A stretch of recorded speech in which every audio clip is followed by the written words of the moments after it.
When a waitress whispers, "Help me," to the wrong stranger, she unleashes a war she never knew was coming. Elena Vale thought the silent man in the corner booth was just another customer. She had no idea he was a crime boss, or that she'd already saved his life once. Now, with hired killers closing in and her name buried in forged criminal records, Elena is caught between a stalker she can't escape and a protector whose world could destroy her. One whispered plea, one dangerous man, and a fire that will burn everything to the ground.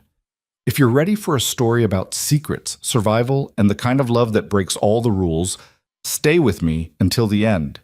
And when you're done, hit that like button and drop a comment with your city so I can see how far this story travels. The rain came down like punishment. Elena Vale stood behind the counter of Rosie's diner, watching the water hammer against the glass in thick, relentless sheets. Outside, Brooklyn drowned under a November storm that had been raging for 3 days straight. The streetlights flickered, the gutters overflowed, and somewhere across the street, hidden in the shadows between two parked cars, a man was watching her. Again. Elena's hands trembled as she refilled the coffee pot. She didn't look up, didn't need to. She could feel his eyes on her the same way she'd felt them last night, and the night before that. Always the same spot, always the same stillness, just standing there, waiting. For what? She didn't know. And that was the part that terrified her most. "You okay, sweetheart?" Elena flinched, nearly dropping the pot. Rosie stood beside her, wiping her hands on a grease-stained apron, her sharp eyes narrowed with concern. Rosie had owned this diner for 30 years and had seen every kind of trouble Brooklyn had to offer. She could spot fear from across a room. "I'm fine," Elena lied, forcing a smile that felt like broken glass. Rosie didn't buy it. "You don't look fine. You look like you're about to crawl out of your own skin." Elena opened her mouth to deny it, but the words wouldn't come. What was she supposed to say? That she was being followed by a stranger she couldn't identify? That she'd barely slept in 3 days because every sound outside her apartment sent her heart into her throat? That she'd started carrying a steak knife in her purse because pepper spray felt like a joke? "It's nothing," Elena whispered. "Just tired." Rosie gave her a long, measuring look, then sighed. "If you say so. But if something's wrong, you tell me. You hear?" Elena nodded, even though they both knew she wouldn't.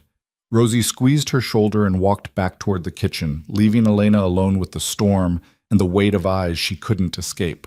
She glanced toward the corner booth. Roman Carrick sat there like a statue carved from stone and expensive tailoring. Dark suit, dark eyes, dark everything. He'd been coming to the diner for months now, always late at night, always alone.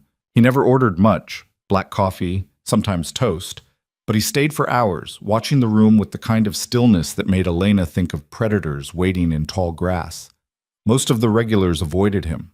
There was something about Roman that set off alarms in people's instincts, some primal warning that whispered danger even when he did nothing but sit and drink his coffee in silence. But Elena had never felt afraid of him. She didn't know why. Maybe it was the way he'd looked at her the first time she'd taken his order, like he was cataloging every detail, memorizing her face the way someone might memorize a map before heading into unknown territory. Or maybe it was the way he tipped. Always cash, always excessive, always folded neatly beside his empty cup. Tonight he wasn't drinking coffee. He was watching her. Elena's breath hitched. Their eyes met across the diner, and for one long, suspended moment, the storm outside seemed to fade into static. Roman's expression didn't change. He didn't smile, didn't nod, but something shifted in his gaze, something sharp and calculating, like a lock sliding into place. He knew. Somehow, he knew something was wrong. Elena broke eye contact first, her pulse hammering in her throat. She turned back to the counter, gripping the edge of the laminate so hard her knuckles went white. This was insane. She was losing her mind. Roman Carrick was just a customer.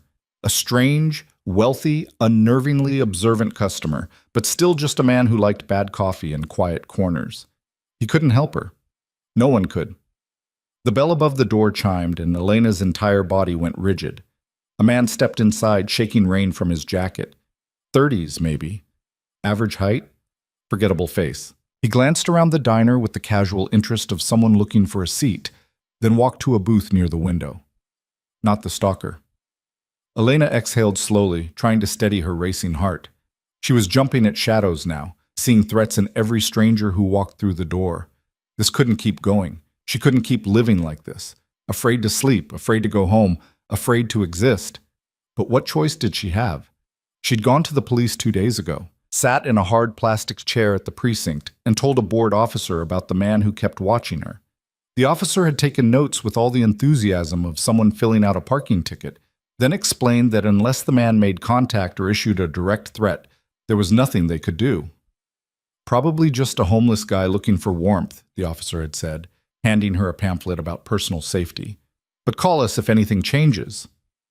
Anything changes. As if Elena was supposed to wait until she was attacked before anyone cared.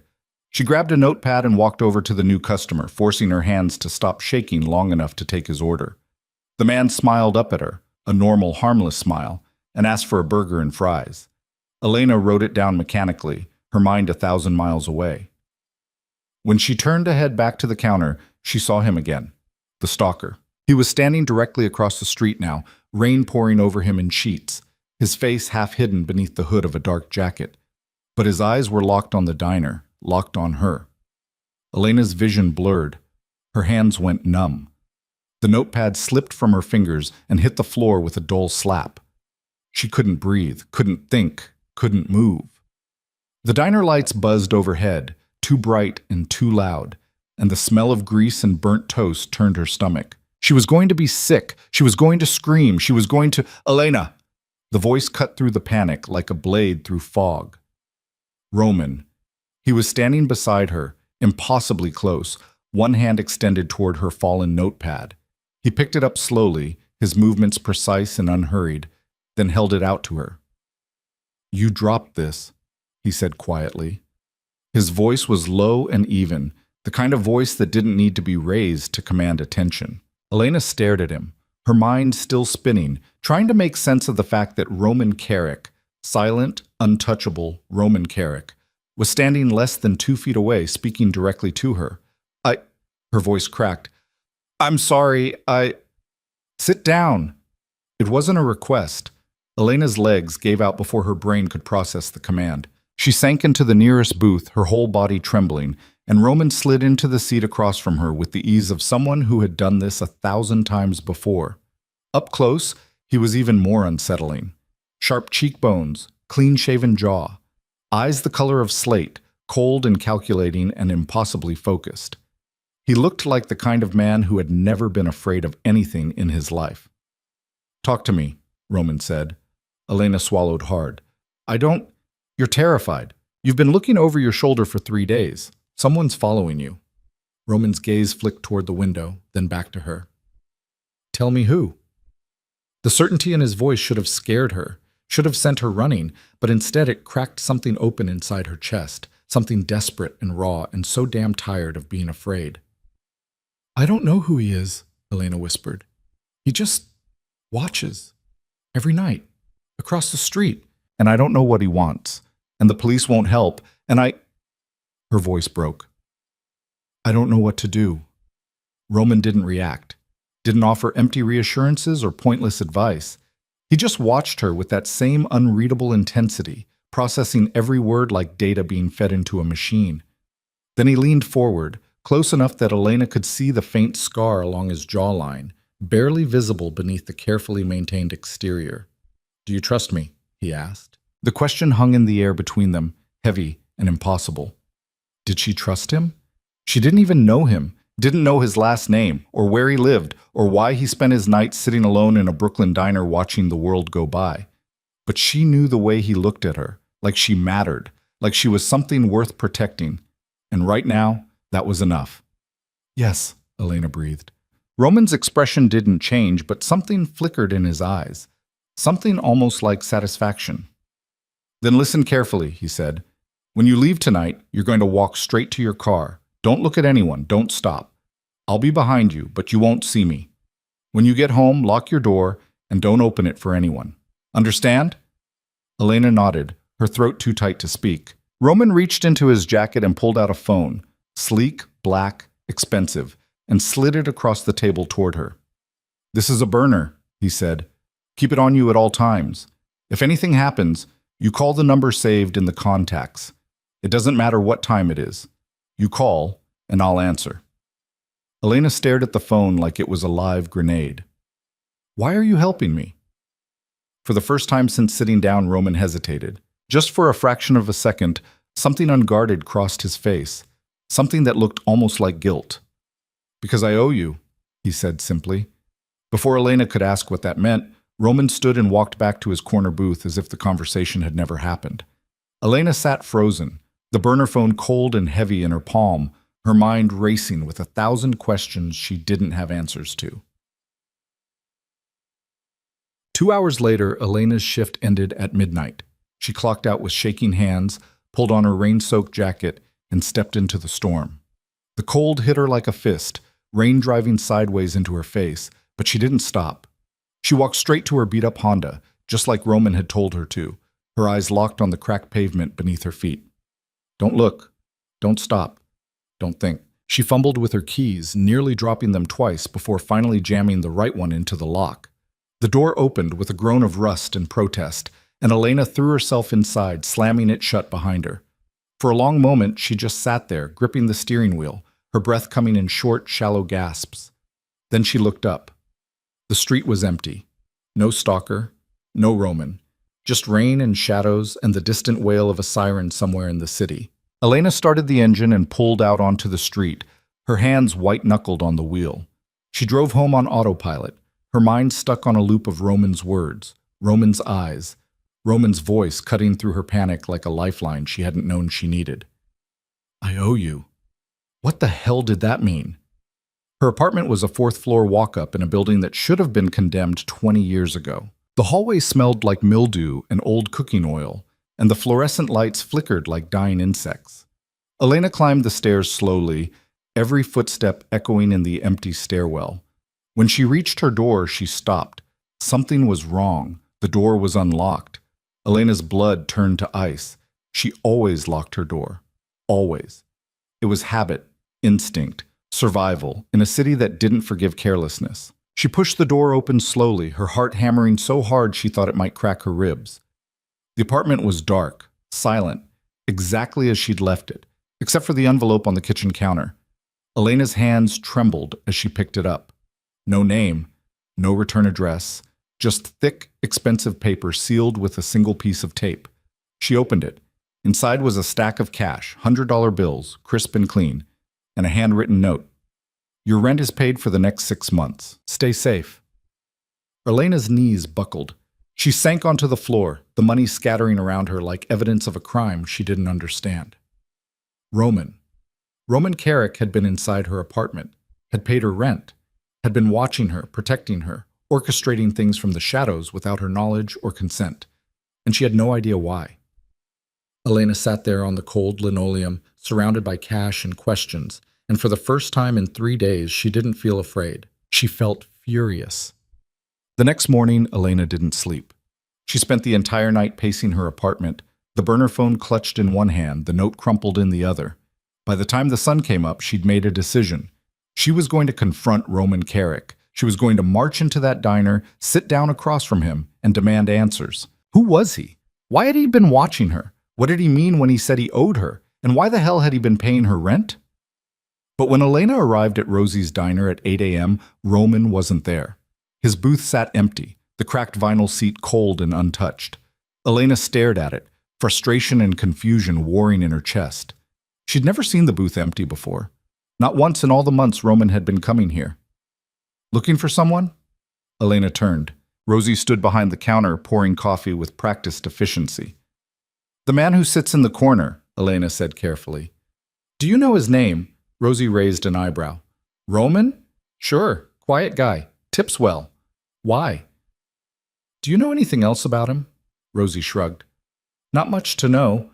Comes in late, drinks his coffee, minds his business, doesn't cause trouble." She paused, studying Elena with sharp eyes. "Why all the questions?" Elena hesitated. I need to talk to him." "Well, you're out of luck, sweetheart. He hasn't been in yet today." Rosie leaned against the counter, crossing her arms. "But if you're looking for him, you might try the waterfront. I've seen him down there a few times. The waterfront? Elena repeated. Where exactly? Red Hook, near the old shipping warehouses. Rosie's expression turned cautious. But Elena, honey, if you're thinking about going down there alone, maybe don't. That part of town isn't exactly friendly. Elena barely heard her. She was already heading for the door, her mind made up. She needed answers. And Roman Carrick was going to give them to her. On Red Hook waterfront. The warehouses loomed against the gray morning sky like the bones of dead giants. Elena parked her car near the edge of the industrial district and stepped out into the cold. The air here smelled like salt and rust and old diesel fuel. Seagulls screamed overhead, circling the water in lazy, predatory loops. She walked slowly between the buildings, her footsteps echoing off the concrete. Most of the warehouses looked abandoned, windows smashed, doors hanging off their hinges, graffiti bleeding across the walls in violent bursts of color. But one building stood out. It was clean, maintained, guarded. Two men stood outside the entrance, both wearing dark suits that looked out of place against the industrial decay. They watched Elena approach with the kind of detached professionalism that made her skin crawl. Lost? One of them asked. Elena stopped a few feet away, her pulse racing. I'm looking for Roman Carrick. The guards exchanged a glance. You got an appointment? The second one asked. No, but... Then you're not getting in. Elena's temper flared. Just tell him Elena Vale is here. He'll see me. The first guard pulled out a phone and stepped away, speaking in low tones Elena couldn't hear. After a long, tense moment, he returned and nodded to his partner. Go ahead. The door opened. Elena stepped inside, her heart hammering in her chest. The interior of the warehouse was nothing like she'd expected. Clean floors, modern lighting, rows of shipping containers stacked with military precision. And everywhere, people moving with purpose, voices echoing off the high ceiling, the air buzzing with controlled energy. This wasn't just a warehouse. It was an operation. Miss Vale? Elena spun around. A woman stood behind her, mid-30s, sharp suit, sharper eyes. She extended a hand. I'm Victoria. Mr. Carrick is expecting you. Follow me. Elena followed, her mind spinning. What the hell had she walked into? Victoria led her through the warehouse and up a metal staircase to a second-floor office with glass walls overlooking the entire operation below. And there, standing behind a desk with his back to the door, was Roman. He didn't turn around. Leave us, he said quietly. Victoria nodded and closed the door behind her, leaving Elena alone with the man who had somehow become the center of her unraveling world. Roman finally turned to face her. In the daylight, he looked different, harder, more dangerous. The expensive suit couldn't hide the muscle beneath it, and the cold intelligence in his eyes was no longer softened by the dim lighting of a diner booth. You shouldn't be here, Roman said. Elena's hands clenched into fists. You broke into my apartment. I paid your rent. Without asking. You needed help. I needed answers. Elena's voice cracked, all the fear and exhaustion and rage of the last 3 days spilling out in a rush. Who the hell are you, Roman? And don't tell me you're just some guy who likes coffee. This... She gestured at the warehouse below. This isn't normal. You aren't normal. So tell me the truth. Why have you been watching me? Why did you help me? And what did you mean when you said you owed me? Roman was silent for a long moment, his expression unreadable. Then he walked to the window and looked down at the operation below. 6 months ago, he said quietly, I was in a car accident, bad one. My driver was killed instantly. I should have been too. He paused. But someone pulled me out of the wreckage before the car caught fire. A woman. She didn't leave her name. Didn't wait for thanks. Just disappeared into the crowd. Elena's breath caught. It was raining that night, Roman continued. I was barely conscious, but I remember her face. He turned to look at Elena, and for the first time his expression was completely open, vulnerable. It was you. The words hit Elena like a physical blow. I don't... She shook her head. I don't remember... Brooklyn Bridge, late June, you were walking home from your shift. Roman's voice was steady, relentless. You saw the crash, ran toward it, pulled me out and called 911. Then you left before anyone could ask your name. Elena's legs felt weak. She remembered that night, the sound of screeching metal, the smell of gasoline, the heat of flames licking at her arms as she dragged a stranger from a burning car. She'd been terrified, shaking, but she hadn't thought twice. Someone needed help, so she'd helped. And then she'd gone home, scrubbed the smoke from her hair, and tried to forget. "You saved my life," Roman said simply. "So I've been making sure you stay safe, that's all." "That's all?" Elena's voice rose. "You've been stalking me for 6 months. I've been protecting you. I didn't ask for your protection. You didn't need to." Roman's expression hardened. "Someone's been following you, Elena, and it's not random. Whoever hired that man has resources, connections. They've been digging into your life, and I need to know why." Elena stared at him, her mind reeling. "You think someone's targeting me? On purpose?" "I know they are." "But why? I'm nobody. I don't have anything worth—" "That's what I'm trying to find out." Roman stepped closer, his voice dropping. "But until I do, you're in danger, real danger, and I'm not going to let anything happen to you." The certainty in his voice should have been comforting. Instead, it felt like a cage closing around her. "I don't need a savior," Elena whispered. "I'm not trying to save you." Roman's eyes met hers. "I'm trying to keep you alive." And Elena, standing in the middle of a warehouse she didn't understand, looking at a man she barely knew, realized with sinking certainty that everything in her life had just changed, and there was no going back. Elena walked out of that warehouse with Roman's words echoing in her head like a warning she couldn't silence. "You're in danger, real danger." She drove back to her apartment in a daze, her hands gripping the steering wheel so hard her knuckles ached. The city blurred past her windows, gray buildings, gray sky, gray people hurrying through their gray lives. And all Elena could think about was the look in Roman's eyes when he'd told her someone was hunting her. He'd meant it, every word. She parked in her usual spot behind the building and sat there for a long moment, engine ticking as it cooled, trying to make sense of a world that had tilted sideways overnight. 6 months ago, she'd pulled a stranger from a burning car and then walked away because that's what you did when someone needed help. You helped. You didn't ask for payment or gratitude or protection. You just did the right thing and moved on. But Roman hadn't moved on. He'd been watching her, following her, paying her rent like she was some charity case he'd adopted. And now he was telling her that her entire life was a lie, that someone dangerous wanted her hurt, and that he was the only thing standing between her and disaster. Elena's phone buzzed. Not the burner Roman had given her, her regular phone. She pulled it out and stared at the screen. Unknown number. Her stomach dropped. She answered on the third ring, her voice barely steady. "Hello?" Silence. Then, just as she was about to hang up, a voice crackled through the line. Male. Distorted. Like someone speaking through a voice modulator. Elena Vale, 26 years old, lives at 2847 Parkside Avenue, apartment 4C, works at Rosie's Diner, no family, no savings, no one who would miss you if you disappeared. Elena's blood turned to ice. "Who is this?" "Someone who knows you better than you know yourself." The voice was calm, almost pleasant, which made it infinitely worse. "You've been asking questions, Elena. Talking to people you shouldn't be talking to. That was a mistake." "I don't know what you have." "Roman Carrick is a dangerous man. He's using you, and when he's done, he'll throw you away like garbage. Walk away now, while you still can." The line went dead. Elena sat frozen, the phone trembling in her hand. Her entire body was shaking now, adrenaline flooding her system in waves that left her dizzy and sick.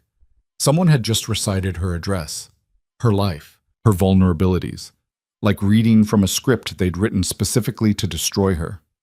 She looked up at her apartment building, old brick, crumbling mortar, windows dark and empty, and suddenly it felt like a trap. Elena grabbed the burner phone Roman had given her and dialed the only number saved in the contacts. He answered on the first ring. "What happened?" Not a question. A demand. "Someone just called me," Elena said, her voice breaking. "They knew everything. My address, where I work. They said no one would miss me if I disappeared." Silence on the other end. But not the empty kind. The kind that felt like a storm gathering strength. "Where are you right now?" Roman's voice was steel wrapped in ice. "Outside my apartment." Don't go inside. Stay in your car. Lock the doors. I'm sending someone to you. Roman, what's happening? Who are these people? I don't know yet. The honesty in his voice was almost worse than a lie would have been. But I'm going to find out. And Elena, he paused. Don't trust anyone except the person I'm sending. Her name is Victoria. You met her at the warehouse. She'll get you somewhere safe. I don't want to go somewhere safe. I want answers. And you'll get them, but not if you're dead. The line went dead before Elena could respond. She sat there in her car, heart hammering, watching her apartment building like it might explode at any second. Minutes crawled by.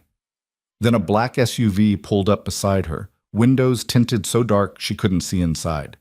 The passenger door opened. Victoria stepped out, dressed in the same sharp suit she'd worn at the warehouse, her expression all business. She walked to Elena's car and tapped on the window. Miss Vale, we need to move. Now.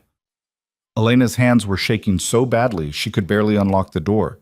She climbed out, legs unsteady, and Victoria immediately took her arm, not roughly, but with the kind of firm efficiency that suggested she'd done this before. What about my car? Elena asked stupidly. We'll take care of it. Get in. The SUV's interior smelled like leather and something else. Gun oil, maybe. Though Elena had never smelled gun oil in her life and had no idea why that thought occurred to her now. Victoria slid into the driver's seat and pulled out into traffic without a word. Where are we going? Elena asked. Somewhere Roman's people control. Victoria's eyes flicked to the rearview mirror, checking for tails. Somewhere no one can get to you without going through us first. I don't understand what's happening. Why would anyone want to hurt me? I'm nobody. I don't have money. I don't have connections. You have Roman's attention. Victoria's voice was flat. That makes you valuable. And in his world, valuable things get used as leverage. The words hit Elena like a slap. So this is his fault. This is the fault of whoever's trying to get to him through you. Victoria took a sharp turn, the SUV's tires squealing on wet pavement. Roman's made enemies, powerful ones, and they've been looking for a weakness they can exploit. Apparently they think you're it. Elena wanted to argue, wanted to scream that she wasn't anyone's weakness, wasn't anyone's leverage, wasn't anyone's anything. But the truth was sitting in her throat like broken glass. She'd saved Roman's life 6 months ago, and now her life was being torn apart because of it. Some reward. The SUV pulled into an underground parking garage beneath a high-rise building in downtown Brooklyn. Victoria parked in a reserved spot and led Elena to a private elevator that required a key card to operate. They rode up in silence, the elevator humming softly, floor numbers ticking by too fast. 43rd floor. The doors opened onto a penthouse that looked like something out of a magazine Elena couldn't afford to buy. Floor-to-ceiling windows. Minimalist furniture. Art that probably cost more than she'd earn in a lifetime. And standing in the center of it all, staring out at the city like a king surveying his kingdom, was Roman. He turned when they entered. Leave us, he said to Victoria. Victoria nodded and disappeared back into the elevator without a word. Elena stood in the entryway, suddenly feeling small and out of place and furious. Is this where you live? One of the places. How many do you have? Enough. Roman walked toward her slowly, his eyes scanning her face like he was checking for damage. Are you hurt? No, I'm angry. Good. Anger will keep you sharp. He gestured toward the massive leather couch. Sit. We need to talk. I don't want to sit. I want to know who's trying to kill me and why. Roman's jaw tightened. The man who called you works for someone named Marcus Hale. He runs a competing organization, shipping, logistics, some legitimate business, mostly not. We've been at odds for years, but it's always been professional, competitive, never personal. Until now. Until now. Roman moved to a bar cart and poured 2 glasses of whiskey, neat. He held one out to Elena. She took it because her hands needed something to do. Why would he come after me? Elena asked. What does hurting me accomplish? It puts pressure on me, makes me vulnerable, forces me to make mistakes. Roman drank his whiskey in one smooth swallow. Hale knows I've been watching you. He probably has people tracking my movements, monitoring my resources, and when he saw me protecting you, he saw an opportunity. To do what? To break me. The words hung in the air between them, heavy and terrible. Elena set her glass down untouched. So I'm bait. You're a target. There's a difference. Not from where I'm standing, Elena's voice cracked. You saved my life once, so now I'm supposed to what? Hide in your penthouse while you play gangster politics? Let you control my entire existence because you feel guilty? This isn't about guilt. Then what is it about, Roman? Because from where I'm standing, it looks like you decided I was your responsibility without asking if I wanted to be. Roman's eyes flashed with something dangerous. You think I wanted this? You think I wanted to drag you into my world, put you in danger, turn your life upside down? I've been trying to keep you out of this since the night you saved me. By stalking me? By paying my rent? By treating me like some fragile thing that needs protecting? By making sure you survived. Roman's voice rose for the first time, sharp and raw. You have no idea what kind of people I deal with, Elena, what they're capable of. If Hale thinks he can use you against me, he won't hesitate. He'll take you apart piece by piece just to watch me bleed, and there won't be anything left to save. The silence that followed was deafening. Elena stared at him, this man she barely knew, and saw something she hadn't expected to see. Fear. Not for himself, for her. It was written in the tension of his shoulders, the white-knuckled grip on his empty glass, the way he couldn't quite meet her eyes. Roman Carrick was terrified, and that scared Elena more than anything else that had happened today. I need to understand something, she said quietly. When you say you've been protecting me, what exactly does that mean? Roman set his glass down carefully. It means I've had people watching your apartment, making sure you got to work safely, checking that no one was following you. I paid your rent because I found out your landlord was planning to evict you, and I couldn't protect you if you were homeless. How long? Since I got out of the hospital. 6 months. He'd been orchestrating her life for 6 months, and she'd never known, never suspected. Elena didn't know whether to be grateful or furious, so she settled for both. You had no right, she whispered. I know. I didn't ask for this. I know. And now I'm trapped in your world whether I want to be or not. Roman finally met her eyes. Yes. At least he was honest. Elena walked to the window and looked out at the city sprawling beneath them. From up here, Brooklyn looked almost beautiful. Lights twinkling in the gathering dusk, rivers of traffic flowing through concrete canyons, millions of lives intersecting and diverging in patterns too complex to comprehend. Somewhere down there, Marcus Hale was planning her destruction. And up here, Roman Carrick was planning her survival. Elena pressed her palm against the cold glass. What happens now? Now I find out everything there is to know about Marcus Hale's operation. His people, his roots, his weaknesses, and then I make sure he understands that coming after you was the biggest mistake of his life. And me? What am I supposed to do, just sit here and wait? You stay safe, that's all I need you to do. Elena turned to face him. That's not an answer. That's a cage. It's a cage that keeps you alive. I'd rather be free and in danger than safe and suffocated. Roman's expression hardened. Then you're a fool. The words stung more than Elena expected. She grabbed her coat, still damp from the rain, and headed for the elevator. Where are you going? Roman demanded. Anywhere but here. Elena, stop. No. She jabbed the elevator button, once, twice, 3 times. You don't get to make my choices for me, Roman. You don't get to decide what risks I take or what life I live. I saved you because it was the right thing to do, not because I wanted to be owned by you. The elevator doors opened. Elena stepped inside. Roman moved fast, faster than she'd thought possible, and caught the doors before they could close. If you leave, I can't protect you. Maybe I don't want your protection. Then you'll die. Elena's heart hammered in her chest. Maybe, but at least I'll die making my own decisions.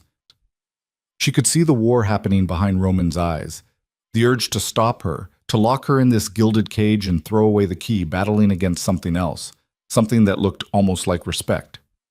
Finally, he stepped back.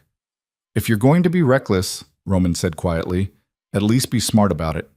Keep the burner phone on you. Don't go anywhere you can't see all the exits. And if anything feels wrong, anything, you call me immediately.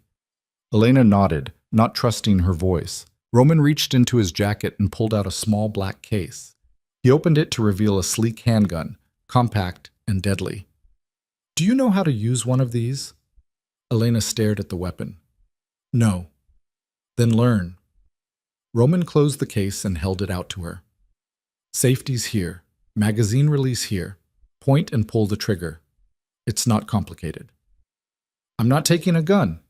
"Yes, you are." Roman's voice left no room for argument. "Because Hale's people won't hesitate, and I need to know you have a fighting chance if they find you before I do."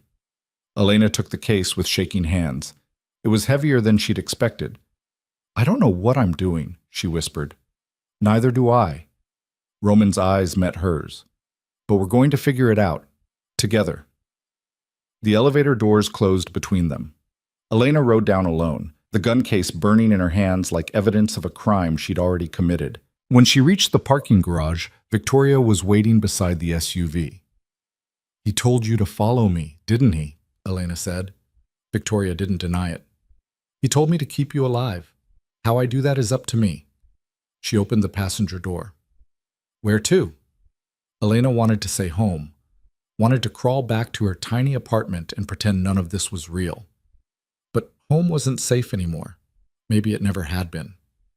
"Rosie's Diner," she said finally. "I need to think." Victoria drove in silence, and Elena watched the city slide past, trying to piece together the shattered fragments of her life. 24 hours ago, her biggest problem had been making rent. Now she was carrying a loaded gun and running from people who wanted to use her as leverage against a crime boss she'd accidentally saved from death. Her life had become a bad movie. Except movies had heroes who knew what they were doing, and Elena was just a waitress with a stranger's gun in her purse and no idea how to survive the war she'd stumbled into. The diner was nearly empty when they arrived, just a few late-night regulars nursing coffee and pie. Rosie looked up from behind the counter and frowned when she saw Elena's face. "You look like hell, sweetheart." "I feel like it too." Elena slid onto a stool, and Victoria took a seat 2 down, her eyes constantly scanning the room. "Can I get some coffee?" "Coming right up." Rosie poured a cup and set it down with the kind of gentleness reserved for broken things. "You want to talk about whatever's going on?" "Not really." "Fair enough." Rosie wiped down the counter, her movements practiced and soothing. "But if you change your mind, I'm here." Elena wrapped her hands around the cup, letting the heat seep into her frozen fingers. The diner felt safe in a way nothing else did right now. Familiar. Normal. A piece of the world she understood. But even here, she could feel Victoria's presence like a shadow, always watching, always ready, a constant reminder that normal was gone. Elena's phone buzzed, the burner this time. She pulled it out and stared at the screen. A text from Roman. "We need to talk. I found something." Elena's stomach dropped. She typed back, "What?" The response came immediately. "Not over text. Come back to the penthouse." "No." A pause. Then, "Fine. I'll come to you." Before Elena could argue, the line went dead. Victoria's phone buzzed a second later. She read the message and sighed. "He's coming here." "Of course he is." Elena drained her coffee and signaled Rosie for a refill. "Does he always get what he wants?" "Usually." Victoria's expression was unreadable. "But you're the first person I've seen tell him no, and live to regret it. Should I be flattered or terrified?" "Both." 20 minutes later, Roman walked into Rosie's diner like he owned it. He probably could have, if he'd wanted to. He slid into the booth across from Elena without asking permission, and Victoria moved to stand near the door, cutting off the exit. Rosie raised an eyebrow but didn't comment. "You found something," Elena said, skipping the pleasantries. "What?" Roman pulled out a tablet and turned it toward her. On the screen was a series of documents, official-looking papers with seals and signatures and dense legal text that made Elena's head hurt. "These are financial records," Roman said quietly. "Transfers, invoices, payments, all tied to a shell company called Meridian Holdings." "What does that have to do with me?" "Everything." Roman swiped to the next page. "Meridian Holdings owns your apartment building. They also own the diner you work at, the bank where you have your checking account, and the medical clinic you visited last year when you had the flu." Elena's blood went cold. "That's not possible." It's more than possible. It's deliberate. Roman's eyes were hard. Someone's been buying up pieces of your life, Elena, quietly, systematically, creating a web of control around you so complete that they could destroy you with a single phone call. Who? The paperwork's buried under layers of shell companies and offshore accounts, but I traced it back to the source. Roman paused. Marcus Hale. The name hit Elena like a physical blow. How long? The purchases started 8 months ago. 2 months before she'd pulled Roman from that burning car, Elena's mind raced. That doesn't make sense. How could he know I'd be there that night? How could he know I'd save you? He couldn't. Roman's voice was grim, which means this wasn't about me. Not at first. Then what was it about? That's what I'm trying to figure out. Roman closed the tablet. But whatever Hale's planning, he's been setting it up for months. And you're at the center of it. Elena felt like the floor had dropped out from under her. Why me? I'm nobody. I don't have anything he could want. You have me now. Roman's eyes met hers, and that's enough. The weight of those words settled over Elena like a shroud. She thought about the phone call, the threats, the way her entire life had been quietly purchased by a man she'd never met. Thought about Roman's gun heavy in her purse, and Victoria standing guard by the door, and the way her world had collapsed into this, violence and paranoia and shadows she couldn't escape. I want to see him, Elena said suddenly. Roman's expression didn't change. No. I'm not asking permission. I want to look Marcus Hale in the eye and find out why he's trying to destroy me. Absolutely not. Why? Because it's dangerous? Because I might get hurt? Elena leaned forward, her voice sharp. I'm already in danger, Roman. I'm already hurt. At least let me understand why. Walking into Hale's territory is suicide. Then come with me. That's not how this works. Then tell me how it works. Elena's voice rose, drawing stares from the other customers. She didn't care. Because from where I'm sitting, the only way this ends is with me dead or owned, and I'm not okay with either option. Roman was silent for a long moment, his jaw tight. Then finally he said, There might be another way. What way? Hale wants leverage, something he can use to control me. Right now, he thinks you're that leverage. But what if we gave him something else? Something he wants more? Elena's eyes narrowed. Like what? Information. Access. A way into my operation that he's been trying to find for years. Roman's expression was cold, calculating. We set a trap. Make him think he's won. And when he comes to collect, we take him apart. Using me as bait. Using you as a key. Roman's voice softened slightly. But only if you agree. I won't force you into this, Elena. If you want out, I'll find another way to keep you safe. It'll take longer, cost more, put more people at risk. But I'll do it. Elena looked at him, really looked at him, and saw a man carrying weight he'd never asked for. Guilt and responsibility. And something else. Something deeper that she didn't have a name for yet. If we do this, she said slowly, I'm not just bait. I'm part of the plan. I make my own choices, take my own risks. You don't get to sideline me when things get dangerous. Things are already dangerous. Then it doesn't matter, does it? Roman held her gaze for a long moment. Then slowly, he nodded. All right. Partners? He extended his hand across the table. Elena took it and felt the world shift beneath her feet one more time. When do we start? She asked. Roman's smile was sharp and dangerous. Tonight. The plan was insane. Elena knew it the moment Roman laid it out in the back office of the warehouse, surrounded by maps and surveillance photos, and enough weaponry to start a small war. But insane was better than helpless, and she'd spent too many years of her life being helpless to go back now. Hale owns a private club in Manhattan, Roman said, pointing to a photograph of a sleek building on the Upper East Side. Invitation only, very exclusive. It's where he conducts most of his business, legitimate and otherwise. He'll be there tomorrow night for a meeting with potential investors. And you want me to walk in there and do what exactly? Elena asked, her arms crossed. Not walk in. You'll be working there. Roman slid another photo across the table. We've arranged for one of the regular servers to call in sick. You'll take her place. Hale won't recognize you. He's never seen your face. But his security team will be running background checks on all the staff. Won't they find something suspicious? They'll find exactly what we want them to find. Victoria stepped forward, holding a thin folder. As of 2 hours ago, you have a complete employment history at 3 different upscale venues in Manhattan. References, tax records, the works. It'll pass any standard check. Elena took the folder and flipped through it, her stomach twisting. Seeing her own name attached to jobs she'd never worked, places she'd never been, felt like watching her identity dissolve in real time. And when I'm inside? You listen, Roman said. Hale will be discussing business with his investors. We need to know who they are, what they're planning, and how deep his organization runs. You'll be wearing a wire.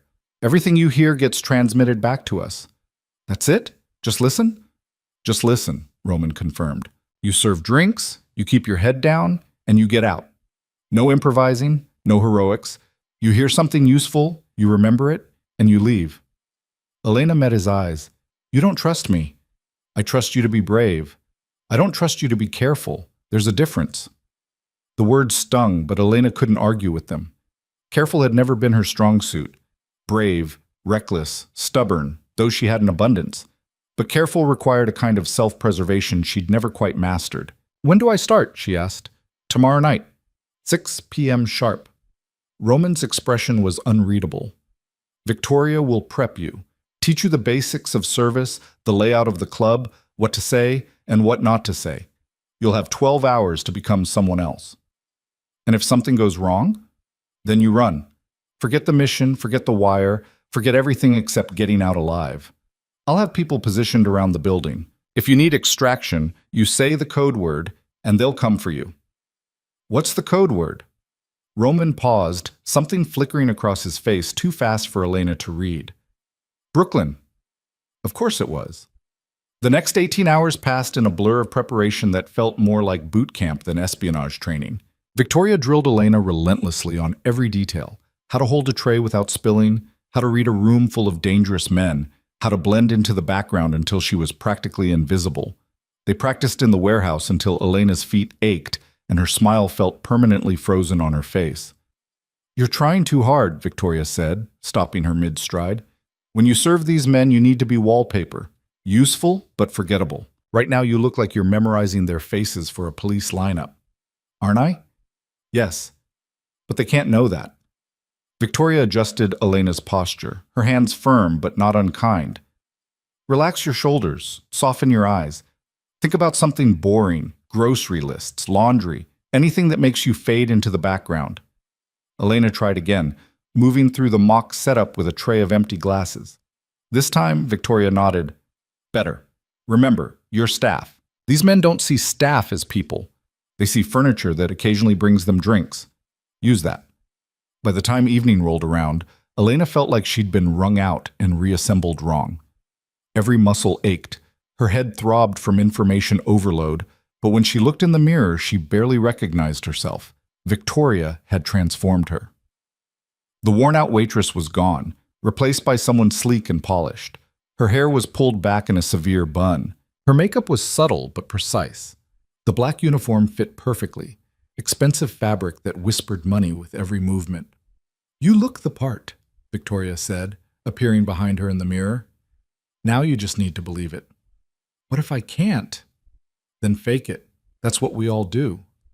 The club was called The Meridian, which Elena found grimly appropriate given what Roman had discovered about the shell company. It occupied the top of 3 floors of a building that had probably cost more to construct than Elena would earn in 10 lifetimes. Outside, a doorman in white gloves checked invitations with the solemn efficiency of someone guarding the gates to heaven.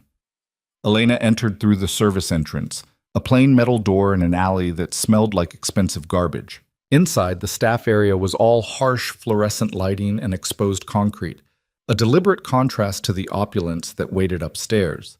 A woman in a manager's uniform looked up from a clipboard as Elena entered. You're the replacement?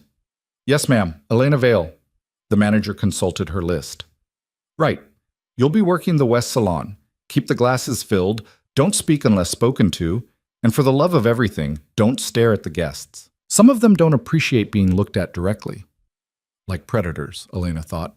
or royalty, or both. She followed the manager upstairs through a service corridor lined with mirrors and gilt frames into the main salon. The change was breathtaking. Crystal chandeliers hung from coffered ceilings. Persian rugs covered marble floors. The air smelled like cigars and old money and the kind of power that didn't need to announce itself. And there, holding court in the center of the room, was Marcus Hale.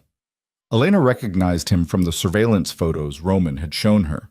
50-something, silver hair, expensive suit that probably cost more than her car.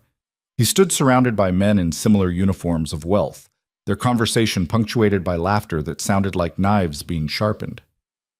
"Vale." The manager's sharp voice snapped Elena back to attention. "You're staring." "Sorry." "Don't be sorry. Be invisible."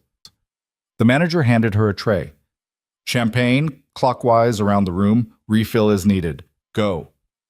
Elena moved into the salon, her heart hammering so hard she was sure everyone could hear it. The wire Victoria had attached to her bra felt enormous, obvious, like a neon sign broadcasting her deception.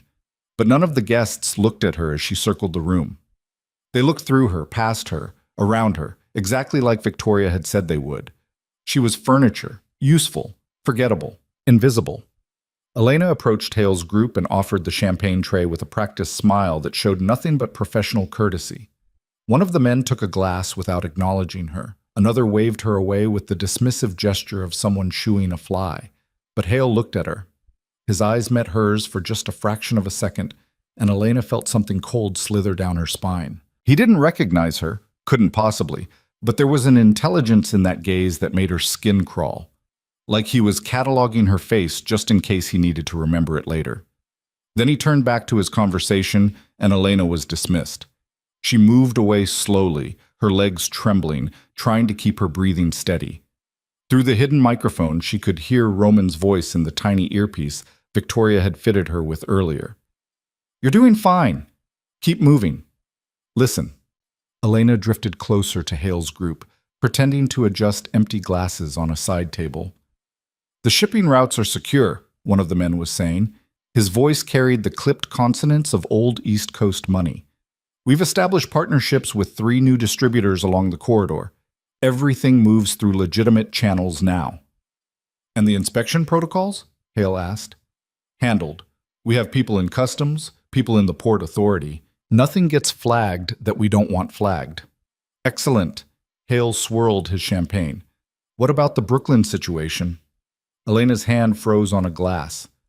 "Still unresolved," another man said. This one sounded younger, nervous. "Carrick's been making moves, consolidating territory, buying loyalty. He's becoming a problem." "Roman Carrick has always been a problem," Hale said calmly. "The question is whether he's a problem worth solving or a problem worth exploiting." "What's the difference?" "Solving him would be messy, public. It would draw attention we don't need right now." Hale set down his glass, and Elena had to force herself to step forward and refill it. But exploiting him, finding the right pressure point and applying just enough force to make him bend, that's elegant, profitable, sustainable. "And you think you found that pressure point?" Hale smiled. It was the kind of smile that belonged on something hunting in deep water. "I know I have. Everyone has something they care about more than power, something that makes them vulnerable. Carrick's weakness is his conscience." The men laughed, the sound brittle and cruel. "He still thinks he's one of the good ones," Hale continued. "Still believes he can operate in our world while keeping his hands clean. It's almost admirable, certainly exploitable." "How?" "By giving him something worth protecting, something he'll sacrifice everything to keep safe." Hale's eyes drifted across the room, not landing on anything in particular. "Once you know what a man loves, you own him. And Roman Carrick, for all his careful planning, made the mistake of loving something I can reach." Elena's blood turned to ice. They were talking about her. She moved away from the group, her hands shaking so badly she nearly dropped the tray. Roman's voice crackled in her ear. "Elena, status." She couldn't answer. Not here. Not with Hale 20 feet away in a room full of predators who would tear her apart if they suspected she was anything other than what she appeared to be. She made it to the service corridor before her legs gave out. The tray clattered against the wall, champagne glasses shattering in a cascade of crystal and expensive alcohol. "Elena!" Roman's voice was sharp now, urgent. Talk to me. She fumbled for the earpiece, her hands slippery with sweat. I'm fine. I need a second. What did you hear? Everything. Elena's voice was barely a whisper. They're planning something, using me to get to you. Hale said. She swallowed hard. He said once you know what a man loves, you own him. Silence on the other end. Then, very quietly, get out. Now. The mission is over. Use the code word. My people will extract you. But before Elena could respond, footsteps echoed in the corridor behind her. She turned to find one of Hale's security team standing there, a man built like a freight train in an expensive suit. You all right, miss? His tone was polite, but his eyes were cold, assessing. Fine. Just clumsy. Elena forced a laugh that sounded brittle even to her own ears. I'll clean this up. Kitchen staff handles breakage. You should get back to the salon. Mr. Hale doesn't like the service interrupted. It wasn't a suggestion. Elena nodded and walked back toward the salon on legs that felt like they were made of water. The security guard followed her, not touching but close enough that she could feel his presence like a wall at her back. She was being watched now, suspected. Maybe not of espionage, but of being the kind of careless that got people fired. Either way, she'd lost her invisibility. Elena re-entered the salon and grabbed a fresh tray, trying to look professional and competent, and definitely not like someone who'd just overheard a criminal conspiracy. She moved through the room mechanically, offering drinks, collecting empties, being furniture. But Hale was watching her now. She could feel his eyes tracking her movements, the weight of his attention like a hand on the back of her neck. He knew. Maybe not everything, but something. Something had shifted in the air between them, some unspoken recognition that the game had changed. Elena's earpiece crackled. Victoria's voice this time calm and professional. Extraction team is in position. East service exit. When you're ready, walk that direction and say the word. But the security guard was still watching her, and Hale was still watching her. And between them and the exit were 50 feet of open floor and nowhere to hide. Elena made her decision. She set down the tray, smoothed her uniform, and walked straight toward Marcus Hale. What are you doing? Roman's voice was sharp in her ear. Improvising, Elena thought, being brave and reckless, and every other thing you warned me about. She stopped in front of Hale and met his eyes directly, breaking every rule of service Victoria had drilled into her. Mr. Hale, she said quietly, I believe you've been looking for me. The room went silent. Hale's expression didn't change, but something flickered behind his eyes. Recognition, calculation, interest. Have I? He said mildly. Elena Vale, the waitress from Brooklyn, the woman you've been using to threaten Roman Carrick. Elena kept her voice steady even though her heart was trying to break through her ribs. I thought we should meet face to face. The security guard moved toward her, but Hale raised a hand, stopping him. How interesting. Hale studied Elena like she was a particularly curious specimen under glass. Roman's little rescue project, I've heard so much about you. All of it purchased with forged records and intimidation, I assume.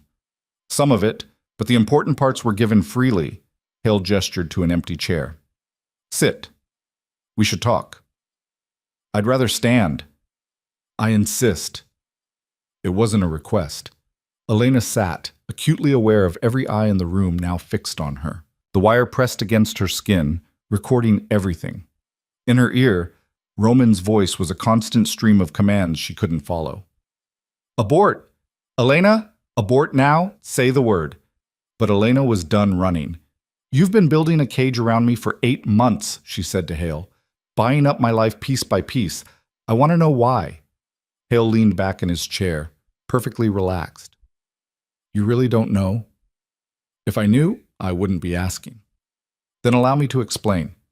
Hale smiled. 8 months ago, I learned that Roman Carrick had developed an unfortunate habit. He was visiting a particular diner in Brooklyn. Always late at night, always alone. For a man as careful as Roman, that kind of pattern suggested something worth investigating. You had him followed. I had him observed. There's a difference. Hale picked up his champagne. And what I observed was fascinating. Roman Carrick, the man who built an empire on calculated risk and emotional distance, was protecting a waitress he'd never spoken to, paying her rent, watching her from the shadows, It was so out of character, I knew it had to mean something. Elena's throat was dry. So you decided to use me. I decided to prepare. Because one day, Roman would slip. He'd reveal why you mattered, and when he did, I'd be ready to exploit it. Hale took a sip of his champagne. Then came the car accident, the one where you pulled him from a burning vehicle and disappeared before anyone could thank you. After that, the pattern made sense. He felt guilty. He fell in love. Hale's eyes glittered. Guilt, Roman could manage. Love makes him weak. The words hit Elena like a physical blow. She started to deny it, started to say that Roman didn't love her, couldn't love her, barely even knew her. But the protest died in her throat. Because maybe Hale was right. Maybe that's what she'd been seeing in Roman's eyes all along. Not just guilt or obligation or the simple math of debt repaid. Something deeper. Something that had made him risk everything to keep her safe. So what now? Elena asked. You tell Roman you have me and he gives you whatever you want? Nothing so crude.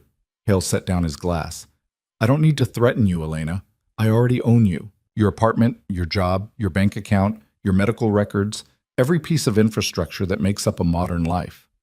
I could erase you with a phone call, make you disappear so completely that even Roman's resources couldn't find you. Then why haven't you? Because you're worth more to me visible, present, a constant reminder to Roman that the things he cares about exist at my pleasure. Hale leaned forward. Tell him that. Tell him I could destroy you at any moment, but I'm choosing mercy. For now. Elena stood, her legs somehow steady despite the terror coursing through her veins. You know what I think, Mr. Hale? Please, enlighten me. I think you're afraid of him. I think Roman Carrick scares you so much that you've spent months building this elaborate trap, and you still don't have the courage to spring it, because you know that the moment you move against him directly, he'll burn your entire operation to the ground. The temperature in the room dropped 10 degrees. Hale's smile didn't waver, but his eyes went flat and cold. You should leave now, Miss Vale, before you say something you can't take back. Brooklyn, Elena said clearly. The code word. Hale frowned, not understanding, but his security team did. They moved toward Elena just as the east windows exploded inward in a shower of glass and smoke. The room erupted into chaos. Men shouted, alarms blared, and through the smoke came figures in tactical gear, moving with military precision. Elena dove behind a table as gunfire cracked overhead. Not aimed at her, not aimed at anyone, just enough noise and flash to create panic and confusion. A hand grabbed her arm. Victoria, appearing out of the smoke like a ghost, her face grim behind a respirator. Time to go. They ran. Through the smoke, through the service corridor, downstairs that seemed to go on forever. Behind them, Elena could hear Hale's security team shouting, trying to restore order, but Victoria moved with the confidence of someone who had planned this extraction down to the second. They burst out of the east exit into an alley where a black SUV waited, engine running. Victoria shoved Elena into the back seat and climbed in after her, and the vehicle was moving before the door even closed. Roman sat in the front passenger seat, his face carved from stone. You improvised, he said, not turning around. I know. I told you no heroics. I know. You could have been killed. I know. Elena's voice cracked. But I wasn't, and I got you what you needed. Roman finally turned to look at her, and the expression on his face made Elena's breath catch. Fury and relief and something else, something raw that made her understand exactly what Hale had meant when he said, "Love makes you weak." What did he tell you? Roman asked quietly. Elena told him everything, every word of the conversation, every threat, every implication. When she finished, Roman was silent for a long moment. Then he pulled out his phone and made a call. It's time, he said to whoever answered. Move on all targets, now. He hung up and met Elena's eyes in the rearview mirror. What are you doing? She asked. What I should have done months ago. Roman's voice was cold steel. I'm going to war. The SUV drove through the night, and Elena watched the city lights blur past, knowing that whatever came next would be written in fire and blood. And she'd be right in the middle of it, because she'd made her choice back in that salon. She'd walked straight into the predator's den and announced herself, and there was no walking that back. Hale knew her face now, knew her name, knew she was the pressure point that could make Roman Carrick bend. But what Hale didn't know, what maybe even Roman didn't fully understand yet, was that Elena Vale had spent her entire life being pushed around by people with more power, more money, more everything. And she was done bending. The warehouse was blazing with activity when they arrived. People moving with controlled urgency, voices sharp with commands, the whole operation mobilizing like a sleeping giant finally roused to action. Roman led Elena through the controlled chaos to his office, where screens covered every wall showing feeds from security cameras across the city. "What am I looking at?" Elena asked. "Hale's empire." Roman gestured to the screens. "Import companies, shipping routes, nightclubs, restaurants, construction firms. Everything he owns, everything he controls, mapped out in real time. And you're going after all of it?" "I'm cutting off his air supply." Roman's eyes were hard. "By morning, every legitimate business he owns will be under investigation. Every illegal operation will be compromised. Every ally will know that Marcus Hale is toxic to associate with." Elena stared at the screens, watching red markers appear across the city like a spreading infection. "This is because of what he said to me, about owning me. This is because he made it personal." Roman turned to face her fully. "Hale was right about one thing. I do have a weakness, but he was wrong about what it makes me." "What does it make you?" "Dangerous." The word hung in the air between them like a promise. "Hale thought love would make me vulnerable. He doesn't understand that there's nothing more terrifying than a man with something to lose." Elena's heart hammered in her chest. "Roman!" An explosion shook the building.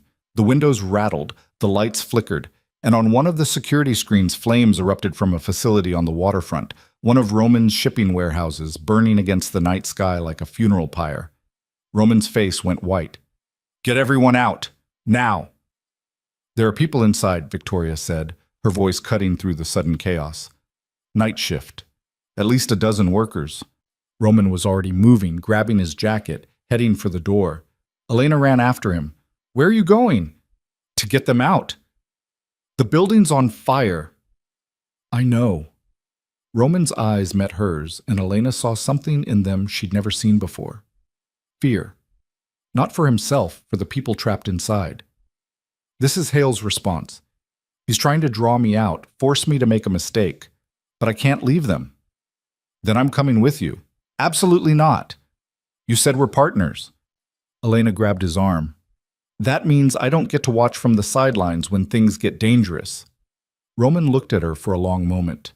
Then he nodded once, sharp and final. "Stay close to me. Do exactly as I say. And if I tell you to run, you run. Understood?" "Understood." They raced to the waterfront in the SUV, Victoria driving with the kind of controlled aggression that suggested she'd done this before. By the time they arrived, the warehouse was fully engulfed, flames pouring from broken windows, smoke billowing into the night sky thick enough to block out the stars. Fire trucks were already on scene, but the building was too far gone. They'd pulled back to defensive positions, trying to keep the blaze from spreading to neighboring structures. Roman jumped out before the SUV fully stopped and ran toward the fire captain. "There are people inside." The captain shook his head. "Building's compromised. We can't send anyone in." "Then I'm going." "Sir, that's suicide." But Roman was already moving, pulling a respirator from one of the emergency kits, heading straight for the burning building.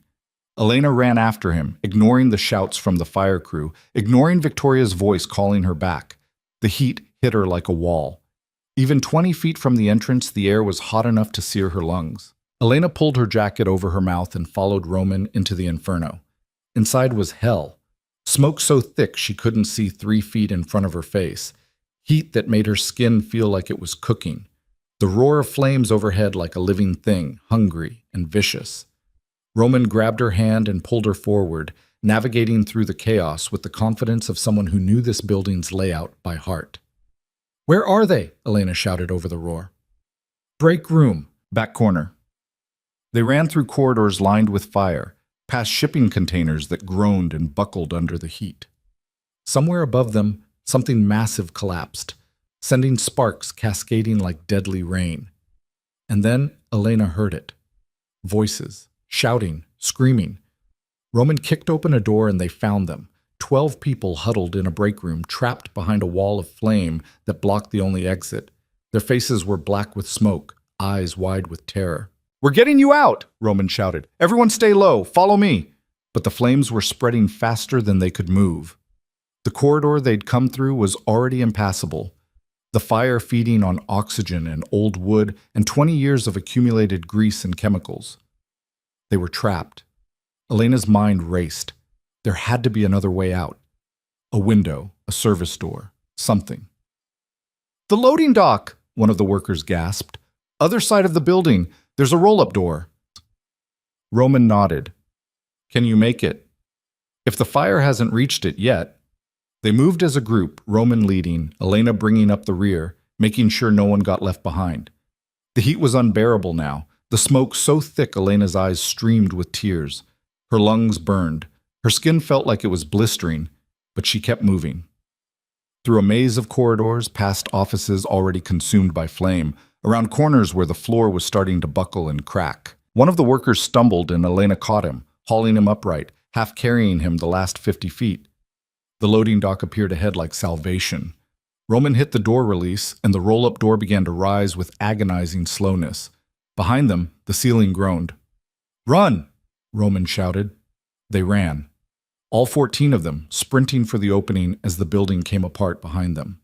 Elena felt the floor shift beneath her feet, felt the heat of flames at her back. She dove through the opening just as a support beam crashed down exactly where she'd been standing. Outside, the night air felt like ice against her scorched skin. Elena collapsed on the pavement, coughing so hard she thought her lungs might tear apart. Around her, the workers were doing the same, coughing, crying, but alive. All of them. Alive. Roman appeared beside her, his face black with soot, his jacket smoking. He pulled her to her feet and checked her over with hands that shook slightly. "You're insane," he said. "So are you." And then he kissed her. Hard and desperate, and tasting like smoke and fear and the kind of relief that comes from surviving something that should have killed you both. Elena kissed him back, her hands fisting in his ruined jacket, her entire body shaking with adrenaline and terror and something else entirely. When they finally broke apart, the warehouse was still burning behind them, flames reaching toward the sky like grasping fingers. But everyone had made it out. Every single person. Roman looked at the burning building, then back at Elena, and something shifted in his expression. Something final. "Hell just made his last mistake," he said quietly. And Elena knew, with absolute certainty, that the war had truly begun. The paramedics wanted to take Elena to the hospital. She refused. "I'm fine," she insisted, waving away the oxygen mask they kept trying to press into her hands. Her voice was hoarse from smoke. Her clothes were ruined, and she was pretty sure she'd lost at least one layer of skin from the heat. But none of that mattered. Not when Roman was already on his phone, orchestrating a response that would reshape the entire city before dawn. "You're not fine," Victoria said, appearing beside her with a blanket that Elena hadn't asked for. "You ran into a burning building." "So did Roman." "Roman's insane. You don't have that excuse." But Victoria's voice was almost gentle as she draped the blanket around Elena's shoulders. "At least sit down before you fall down." Elena sat on the bumper of a fire truck and watched the warehouse burn. Firefighters had given up trying to save it and were focused on containment now, keeping the flames from spreading to the neighboring buildings. But Roman's facility was lost. Everything inside, equipment, inventory, records, all of it reduced to ash and twisted metal. Hail had struck a devastating blow, and Roman was going to make him pay for it in blood. Elena could see it in the way Roman moved through the chaos, his phone pressed to his ear, his voice low and lethal as he gave orders to people she couldn't see. This wasn't the careful, calculated man who'd watched her from a diner booth for 6 months. This was someone else entirely. Someone forged in fire and fury. Someone who'd spent years building an empire and wouldn't let it burn without taking everything down with him. "How bad is it?" Elena asked when Roman finally ended his call and came to stand beside her. "Bad enough." Roman's jaw was tight. That warehouse was a front for legitimate shipping operations. Everything inside was legal, documented, insured. Hale torched it anyway, just to send a message. What message? That he's willing to burn the whole city down if that's what it takes to break me. Roman's eyes were cold and distant. He's gambling that I'll back down to prevent collateral damage. Civilian casualties, public attention. Will you? Roman looked at her then, really looked at her, and Elena saw something in his eyes that made her understand exactly how dangerous he truly was. No, he said simply. Because the moment I show weakness, Hale wins. And everyone I've been protecting, you, my people, everyone who depends on me for safety, becomes a target. So I'm going to finish this tonight. How? By giving the federal investigators everything they need to take Hale apart piece by piece. Roman pulled out his phone and showed Elena a series of files, financial records, shipping manifests, communications logs. I've been collecting evidence against Hale for years. Insurance, in case I ever needed leverage. Now I'm giving it all to the FBI. Elena's eyes widened. You're cooperating with the feds? I'm pointing them at a bigger fish and stepping out of the way while they feed. Roman's smile was sharp and humorless.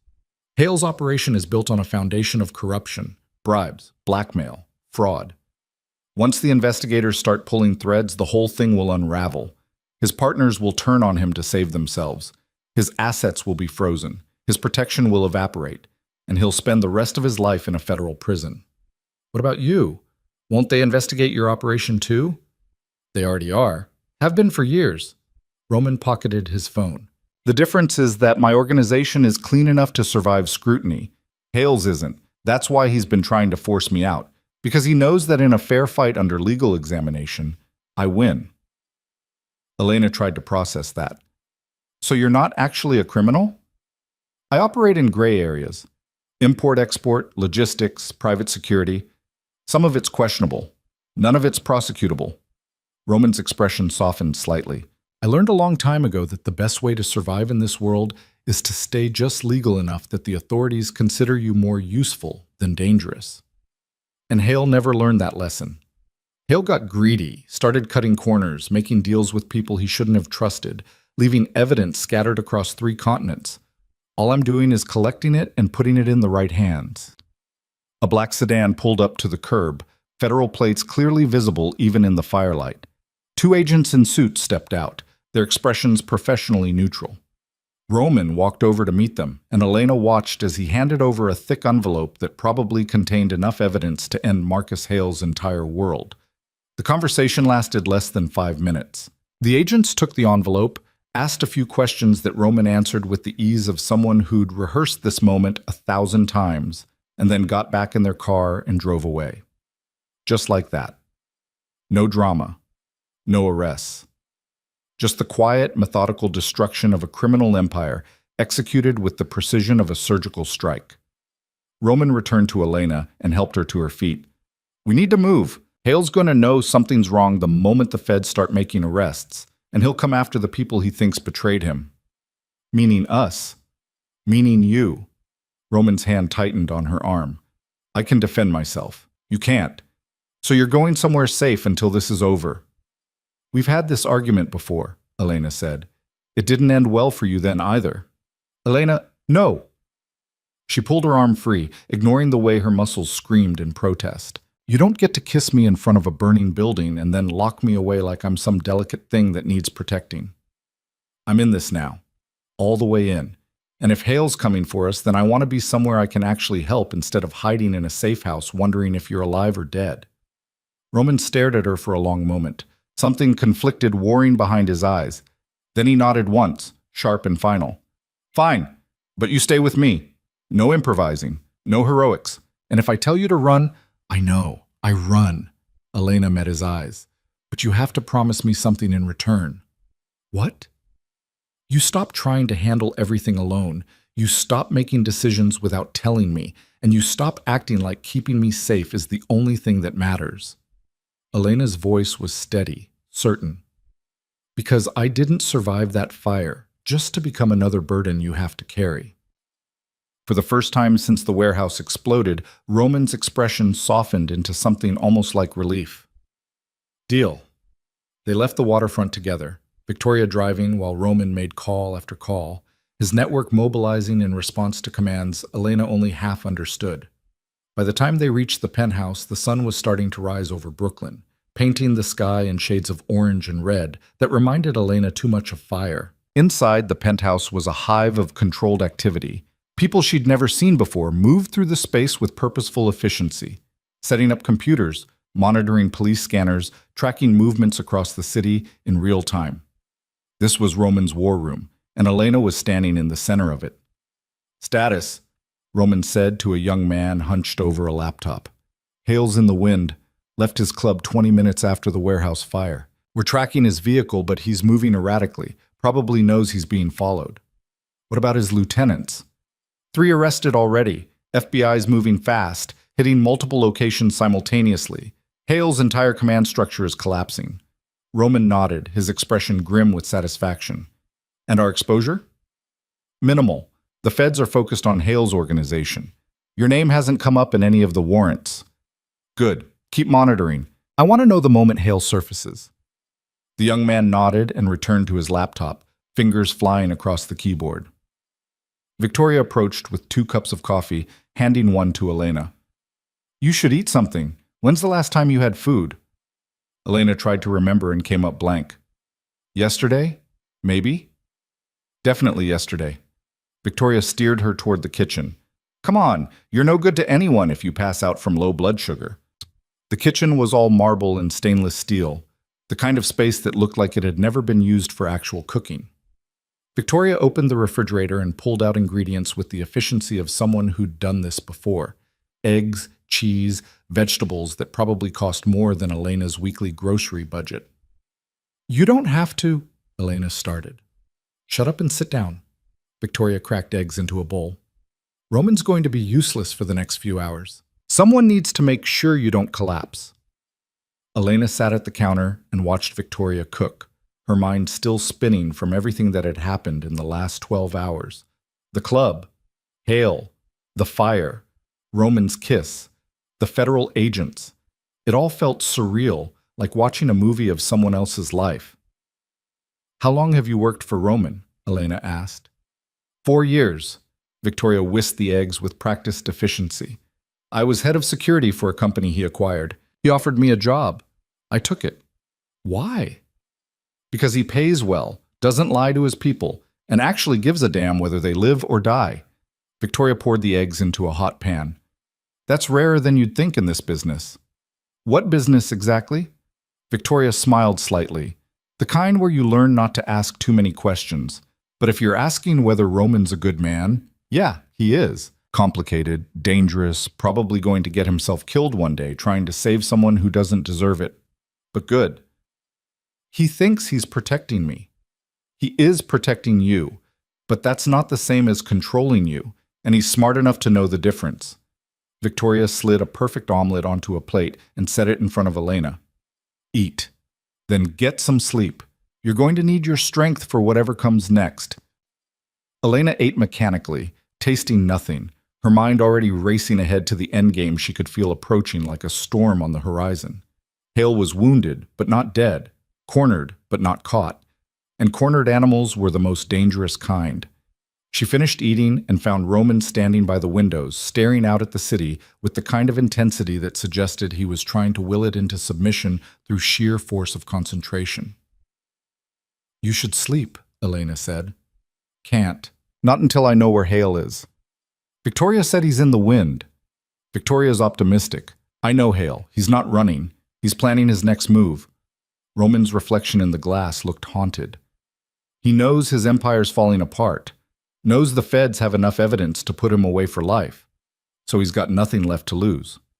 "What does that mean?" "It means he's going to come for me directly. One last attempt to take me down before they drag him away in handcuffs." Roman turned to face her. "And he's going to use you to do it." Elena's stomach dropped. "You think he'll try to take me hostage?" "I think he'll try to kill you in front of me, just to watch me break." Roman's voice was flat, emotionless, like he was discussing the weather instead of Elena's potential murder. "That's what I'd do, if I were him. Maximum damage, maximum pain, maximum revenge for destroying everything he built. That's insane, that's survival. When you've lost everything else, all that's left is spite." Roman moved closer, his eyes intense. So I need you to understand something, Elena. If Hale comes for you, I will burn the entire city to ashes before I let him touch you. I will cross every line, break every rule, sacrifice everything I've built, if that's what it takes to keep you safe. And I need to know that you're okay with that. Elena's breath caught. You're asking permission to become a monster. I'm telling you that I already am one. I've just been very good at hiding it. Roman's hand came up to cup her face, his thumb brushing across her cheekbone. You saved my life, Elena, and in doing that, you gave me something I thought I'd lost years ago. Hope. Purpose. A reason to be something better than what I was. But if Hale takes that away, if he takes you away, there won't be anything left of the man you saved. Just the monster I used to be. Elena covered his hand with hers, holding it against her face. Then we don't let him take me. We don't let him take anything. We finish this together. Together, Roman repeated, like he was testing the word. Then he kissed her, soft and gentle and completely at odds with the violence simmering beneath his surface. The moment shattered when the laptop across the room chimed urgently. Roman pulled away and strode over to where the young tech was pointing at his screen, his face pale. What is it? Roman demanded. Hale just sent a message. To you. Directly. Roman leaned over the screen and read whatever was there, his expression going completely still. Elena moved to stand beside him and saw the email open on the screen, just 3 lines of text.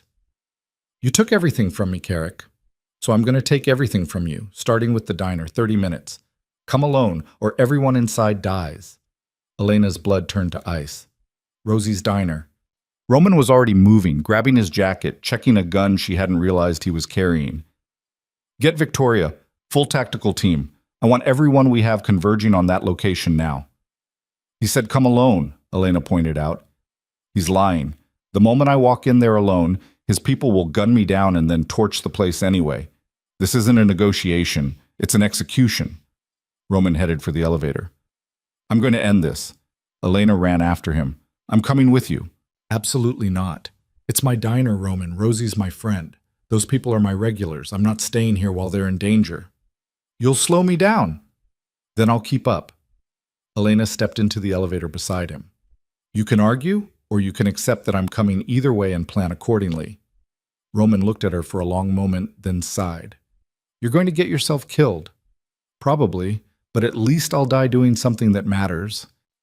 The elevator doors closed and they descended into the parking garage, where Victoria was already waiting with the SUV and a team of 4 heavily armed men who looked like they ate danger for breakfast. Hale's at Rosie's diner, Roman said as he climbed into the vehicle. He's threatening to kill everyone inside if I don't show up alone in 30 minutes. We're going in hot, full extraction, everyone comes out alive. Victoria's expression didn't change, but something cold and professional settled over her features. Rules of engagement. Hale's mine. Everyone else, disarm and disable. Lethal force authorized if they resist. Priority is civilian safety. Understood. Victoria pulled out into traffic, driving with the controlled aggression of someone who'd done tactical operations before. The team checked their weapons with practiced efficiency, and Elena sat in the middle of it all, feeling completely out of her depth. Roman handed her a Kevlar vest. Put this on. I don't know how... Velcro straps, pull them tight. Roman helped her into the vest, his hands steady and sure. When we get there, you stay in the vehicle until I give the all clear. If shooting starts, you get down and stay down. If I tell you to run, you run. Understood? Elena nodded, her throat too tight to speak. The drive to Brooklyn felt both endless and far too short. Traffic parted in front of Victoria's aggressive driving, and within 15 minutes they were pulling up 2 blocks from the diner. Roman's phone buzzed with updates from surveillance teams already in position. 8 hostiles inside, someone reported over the comm system. Hale's at the back booth. Looks like he's got 4 civilians, the owner and 3 customers. Windows are covered, no clear shot from outside. Explosives? Roman asked. Negative, just small arms. They're not planning to blow the place. This is personal. Roman nodded, his expression carved from stone. He turned to Elena. Last chance. Stay here. Let me handle this. Elena looked past him at the diner, the place where she'd worked for 3 years, where Rosie had given her a job when no one else would, where she'd served coffee to Roman Carrick and unknowingly changed both their lives forever. She thought about Rosie behind the counter, probably terrified but trying not to show it. Thought about the regulars who came in every night for pie and conversation and the simple comfort of familiar faces. They were in danger because of her, because she'd saved Roman, because she'd become something Marcus Hale could use as leverage. "I'm coming with you," Elena said. "Not to fight, but because Rosie needs to see a friendly face, needs to know that someone gives a damn about whether she lives or dies." Roman studied her for a long moment, then nodded. "Stay behind me. Do exactly what I say." "And Elena?" His voice softened. "If something happens to me, you run. Don't try to be a hero. Just run." "Nothing's going to happen to you. Promise me anyway." Elena promised, hating every word. They moved toward the diner in a coordinated formation. Roman in front, Elena directly behind him, Victoria and the team flanking them with weapons ready. The street was eerily quiet, civilians already evacuated by Roman's people under the guise of a gas leak. Smart. Kept bystanders clear without alerting Hale that something was wrong. Roman stopped at the diner's front door. Through the covered windows, Elena could see shadows moving inside. Hale's people, probably watching the street, waiting for Roman to walk into their trap. "On my signal," Roman said quietly into his comm. Then he looked at Elena one last time. "Stay close." He opened the door and stepped inside. The diner looked exactly the same as it always did. Cracked vinyl booths, chipped formica counters, the smell of coffee and grease that had soaked into the walls over decades. But now it felt like a tomb. Hale's men were positioned throughout the space, guns visible, their faces hard and professional. And there, in the back booth that used to be Roman's, sat Marcus Hale with Rosie beside him and a gun pressed to her head. Rosie's eyes met Elena's across the diner, wide with fear but also relief. She was alive. They were all alive. For now. "Roman Carrick," Hale said pleasantly, like they were meeting for coffee instead of a hostage situation.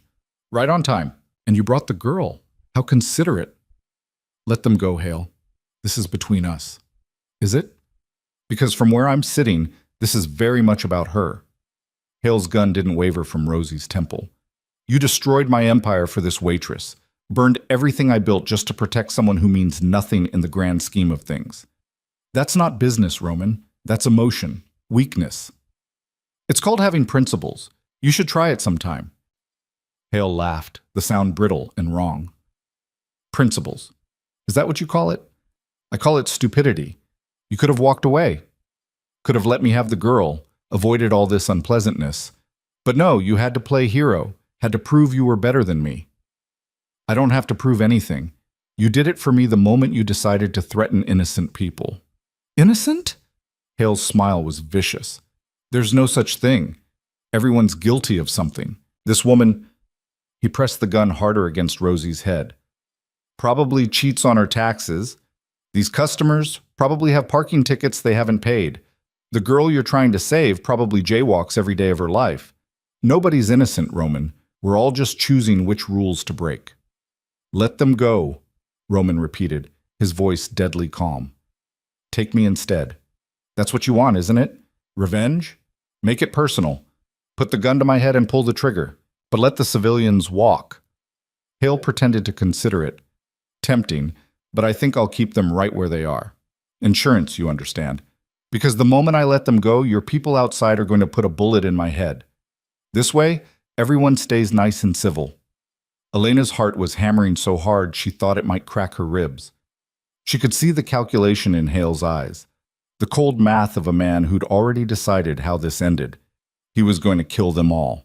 Rosie, the customers, Roman, Elena, everyone who'd played a part in his downfall was going to die in this diner, and there was nothing any of them could do to stop it, unless someone broke the rules. Elena stepped forward, away from Roman's protective shadow.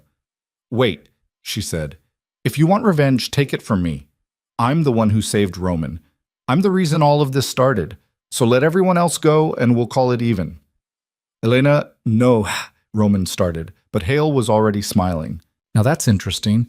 The girl has more courage than you do, Roman, or less sense. Hard to tell the difference sometimes." "I'm serious," Elena said, forcing her voice to stay steady.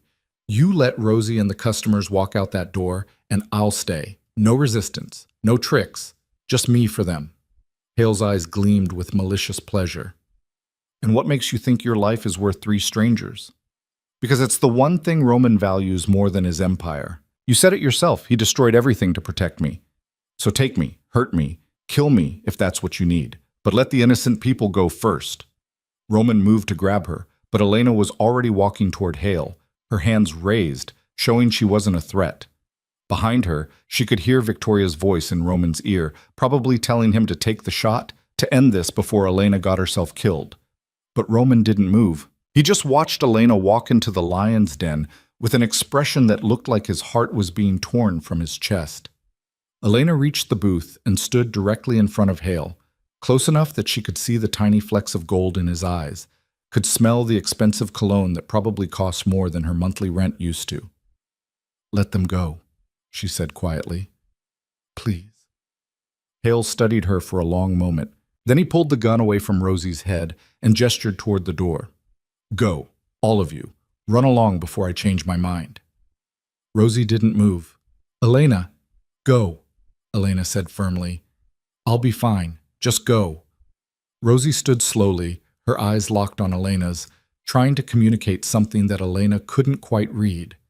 Then she and the other customers moved toward the door, walking past Roman, who looked like a statue carved from ice and fury. The moment they were outside, Hale's men closed in, 4 of them, guns raised, surrounding Elena and Roman in a tight circle.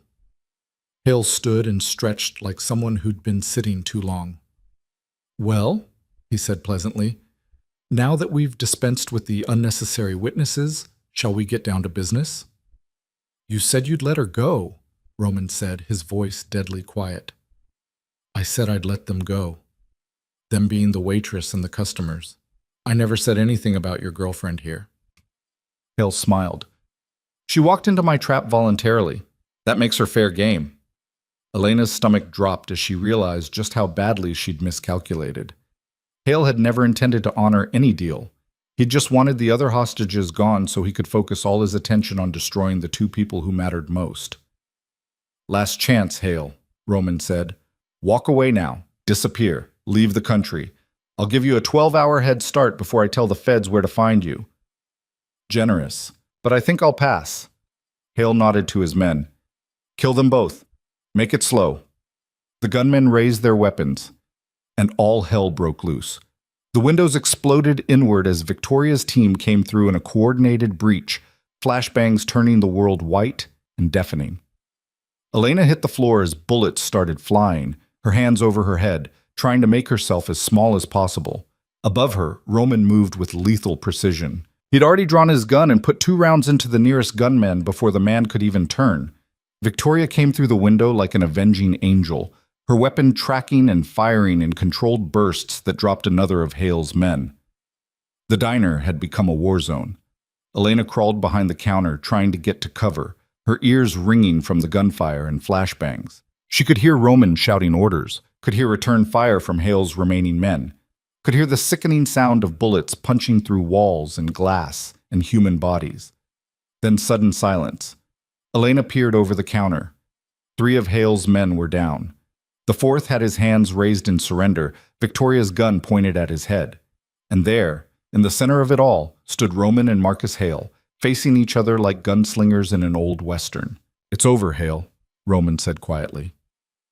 "Is it?" Hale's gun was already in his hand, pointed directly at Roman's chest. "Because from where I'm standing, I still have 1 bullet, and I'm fast enough to put it through your heart before your people cut me down." "Maybe, but you'll still be dead." "So will you." Hale's smile was terrible to behold. "And that's all that matters now. Taking you with me. Making sure you don't get your happy ending with the girl you destroyed my empire for." Roman's expression didn't change. "Then do it. Pull the trigger. But know that the moment you do, Elena walks out of here alive and free, and everything you did, every threat, every scheme, every desperate move, will have been for nothing." Hale's hand trembled slightly on the gun. And Elena saw her moment.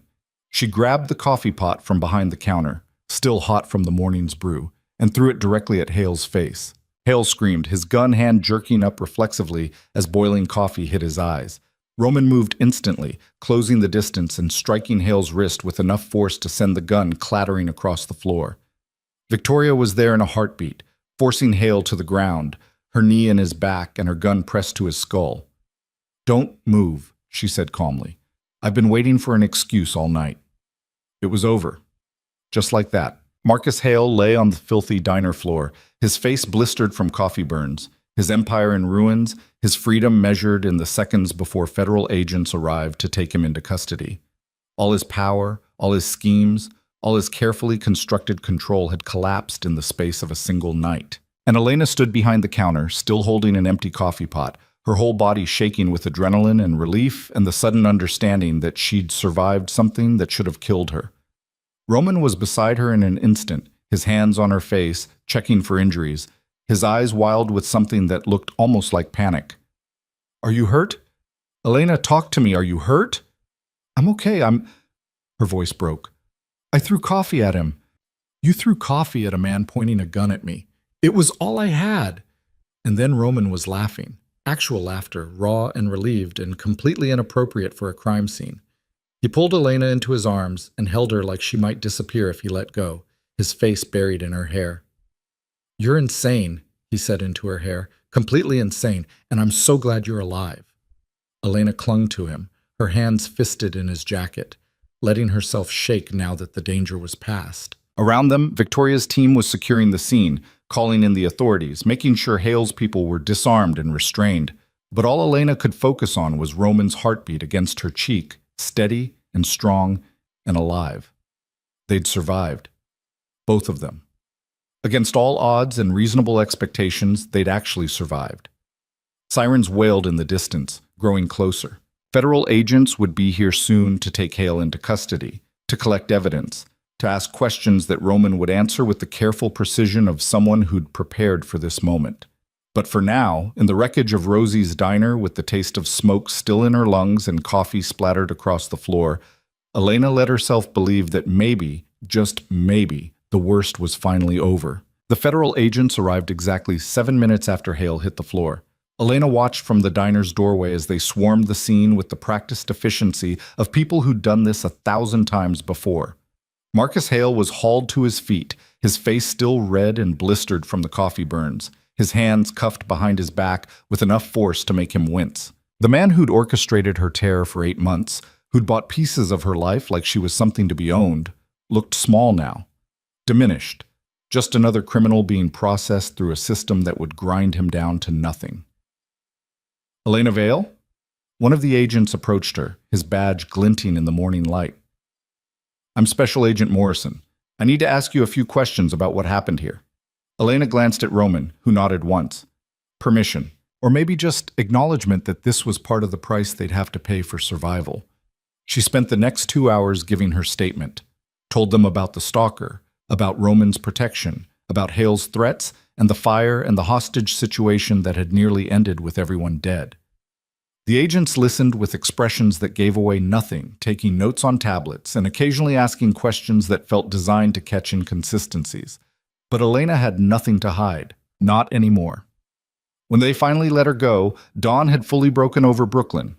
The diner was a crime scene now, yellow tape cordoning off the entrance, forensic teams photographing bullet holes and blood spatter, and the shattered windows that Victoria's team had breached through. Rosie stood across the street with the other customers who'd been held hostage, wrapped in emergency blankets and talking to victim advocates who'd appeared with the kind of speed that suggested Roman had called them in. Elena walked over to her friend, suddenly unsure what to say. How did you apologize for bringing a war into someone's livelihood? How did you explain that their diner had become ground zero for someone else's revenge? But Rosie just pulled her into a fierce hug. "Don't you dare apologize," Rosie said into Elena's hair. "Don't you dare. That man was a monster, and you stopped him. That's all that matters." "Your diner can be fixed. You can't be brought back from the dead." Rosie pulled away and held Elena at arm's length, studying her face. "You saved my life in there. Traded yourself for me like it was nothing. So don't apologize. Just promise me you'll never be that stupid again." Elena managed a weak laugh. "I promise." "Good." Rosie squeezed her shoulders one more time, then stepped back. "Now go. That man of yours looks like he's about to wear a hole in the sidewalk pacing. Put him out of his misery. Roman was indeed pacing, his phone pressed to his ear, his free hand running through his hair in a gesture that made him look almost vulnerable. When he saw Elena approaching, he ended the call immediately. "How are you holding up?" he asked. "I've been better. I've been worse." Elena looked back at the diner. "Is Rosie going to be okay? Financially, I mean. The damage is already covered. Insurance will handle the structural repairs, and I've set up a fund to compensate her for lost business during renovations." Roman's expression was carefully neutral. "She won't lose anything because of this." "You didn't have to do that." "Yes, I did." Roman's eyes met hers. "This happened because of me, because I brought my world into her diner. The least I can do is make sure she doesn't suffer for it." Elena wanted to argue, wanted to say that none of this was his fault, but they both knew that wasn't entirely true. Roman's world had collided with hers the night she pulled him from that burning car, and the ripples from that collision had nearly destroyed everything she cared about. But they'd survived. Somehow, impossibly, they'd survived. "What happens now?" Elena asked. "Now the federal prosecutors build their case against Hale. With the evidence I provided, plus what happened here tonight, he's looking at decades in federal prison. RICO charges, racketeering, attempted murder, kidnapping, they're going to throw everything they have at him." "And you? Will they investigate you too?" Roman's smile was thin. "They've been investigating me for years. But like I said, my operation is clean enough to survive scrutiny. I'll probably have to answer some uncomfortable questions about my relationship with you, about why I was protecting a civilian, about whether there was quid pro quo involved." "Was there?" "No. I helped you because it was the right thing to do." Roman's voice was steady, certain. "Everything else, the feelings, the connection, the fact that I'd burn the world down before letting anyone hurt you, that came later." The words hung in the air between them, heavy with implications neither of them was quite ready to face yet. Victoria appeared beside them, her tactical gear replaced with a clean jacket that didn't hide the fact that she was still armed. "We need to move. Press is starting to gather, and the longer we stay here, the more questions we'll have to answer." Roman nodded and gestured toward the SUV. Elena climbed in, exhaustion finally catching up with her in waves that made her bones feel like lead. She'd been running on adrenaline for so long that she'd forgotten what it felt like to be just tired, not terrified, not fighting for survival, just bone-deep exhausted. The drive back to the penthouse was quiet. Roman made calls in a low voice, coordinating cleanup and damage control, and a dozen other things Elena didn't have the energy to process. Victoria drove with her usual controlled aggression, navigating morning traffic like it was a combat zone. When they finally reached the penthouse, Roman's war room was mostly empty. The laptops were dark. The tactical teams had dispersed. All that remained was the aftermath. Empty coffee cups and scattered papers, and the faint smell of cordite that had somehow made it back with them. "You should sleep," Roman said, guiding Elena toward the bedroom. "So should you." "I will, eventually." But they both knew he was lying. The bedroom was exactly as Elena remembered from her brief visit before. Massive bed, floor-to-ceiling windows, minimalist furniture that probably cost more than most people's cars. It felt wrong somehow, being here after everything they'd survived. Like the luxury was mocking the violence that had brought them to this point. Elena sat on the edge of the bed and started unlacing her boots with hands that shook from more than just exhaustion. Roman knelt in front of her and took over, his movements gentle and precise. "Talk to me," he said quietly. "About what?" "About whatever's going through your head right now. Because I can see you thinking, and I need to know if you're planning to run." Elena looked at him, really looked at him, and saw a man who'd just fought a war to keep her alive, who'd risked everything he'd built to protect someone he barely knew, who was still kneeling at her feet like she was something precious, instead of the chaos magnet who'd destroyed his carefully controlled world. "I'm not running," she said. "I'm just trying to figure out what comes next. Because the threat's gone now, right? Hale's in custody. His organization is dismantled. The forged records will be corrected. I can go back to my life." "You can," Roman agreed. "If that's what you want." "What do you want?" Roman was silent for a long moment, his hands still on her boots. Then he looked up at her with eyes that held nothing back. "I want you to stay. Not because you owe me anything, or because you need protection, or because you're caught up in the aftermath of something neither of us planned. I want you to stay because you want to be here. Because being near you makes me feel like maybe I'm not just the sum of all the terrible things I've done. Roman's voice was raw, honest, in a way Elena had never heard before. But I'm not going to ask you to live in my world if it's not what you want. You deserve better than shadows and secrets and the constant threat of violence. Elena reached out and cupped his face in her hands, feeling the rough stubble along his jaw, the warmth of his skin, the slight tremor that suggested he was just as scared as she was about what happened next. "What if I don't want better?" she asked. "What if I want messy and complicated and real? What if I want you, exactly as you are, shadows and secrets and all?"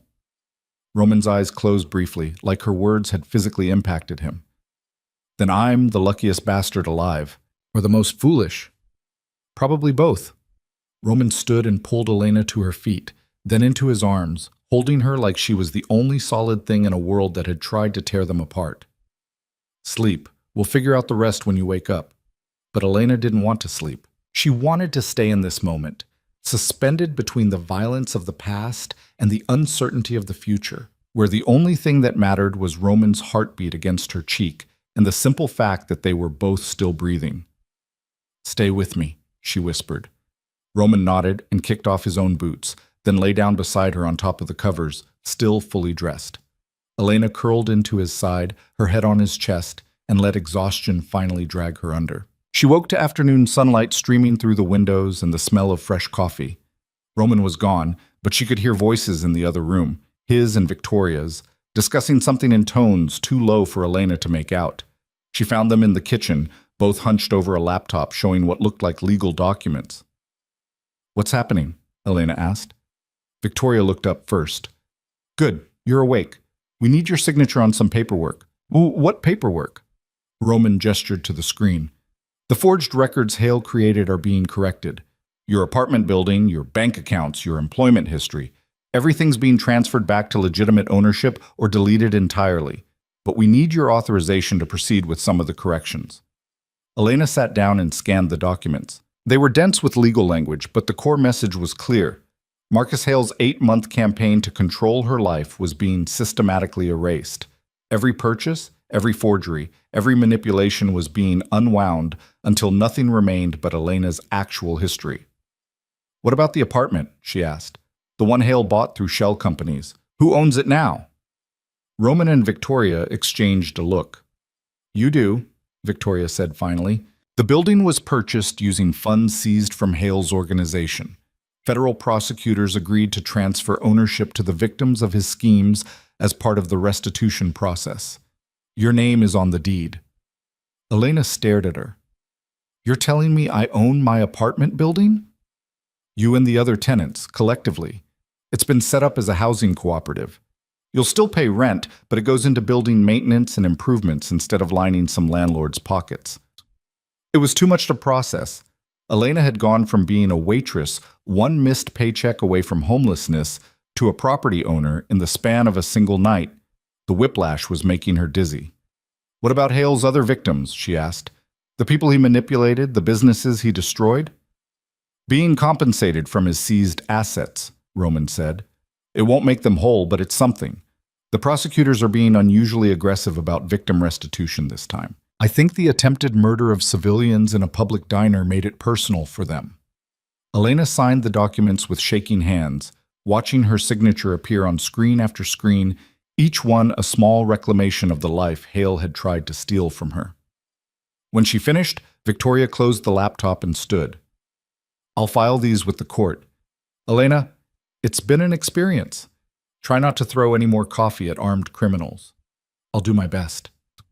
Victoria left, and Elena was alone with Roman in the enormous kitchen, sunlight pouring through the windows, the city sprawling beneath them like something they'd conquered together. "What happens to us now?" Elena asked. "To you and me?" Roman leaned against the counter, his expression carefully neutral. "That's up to you. Stop putting this on me. I want to know what you want." "I want—" Roman stopped, started again. "I want to wake up next to you every morning and know you're there because you chose to be, Not because you're afraid or obligated or caught up in circumstances. I want to build something real with you, something that isn't founded on debt or protection or the aftermath of trauma. I want to be someone you trust, not because I've proven I'll burn the world for you, but because I've proven I'll be honest even when it's hard. That's a lot of wants, Elena said softly. I'm a greedy man. You should probably know that about me. Elena moved to stand in front of him, close enough that she could see the tiny flecks of gold in his gray eyes. You want honesty? Here's some honesty. I'm terrified. I'm terrified that this feeling between us is just adrenaline and proximity and the kind of intensity that comes from surviving something traumatic together. I'm terrified that if I stay, you'll realize I'm just a waitress with no education and no prospects who happen to be in the right place at the right time to pull you out of a burning car. I'm terrified that your world is too big and too dangerous, and I'll spend the rest of my life looking over my shoulder waiting for the next Marcus Hale to come for me. Roman's hands came up to frame her face. And yet you're still standing here. Because I'm also terrified of walking away, of spending the rest of my life wondering what could have happened if I'd been brave enough to try. Elena's voice was barely a whisper now. You asked me what I want. I want to stop being afraid. I want to build something that's mine, not something someone else can buy or control or take away. And I want... She swallowed hard. I want to do it with you, if you'll let me. Roman kissed her then, soft and slow, and nothing like the desperate collision in front of the burning warehouse. This was a promise, a beginning, a conscious choice made in daylight instead of darkness. When they finally pulled apart, Elena felt lighter than she had in months, maybe years. So what's the plan? She asked. Do I move in here? Do you move into my newly acquired cooperative apartment? Do we get separate places and date like normal people? Roman smiled, a real smile, not the careful mask he usually wore. What do you want to do? I want my own space, at least for now. I need to figure out who I am without someone controlling my life, even if that someone has good intentions. Elena squeezed his hands. But I want you in that space, as much as you can be. I want to wake up to you on weekends and fall asleep on your couch watching terrible movies and argue about whose turn it is to do dishes. I have people who do dishes.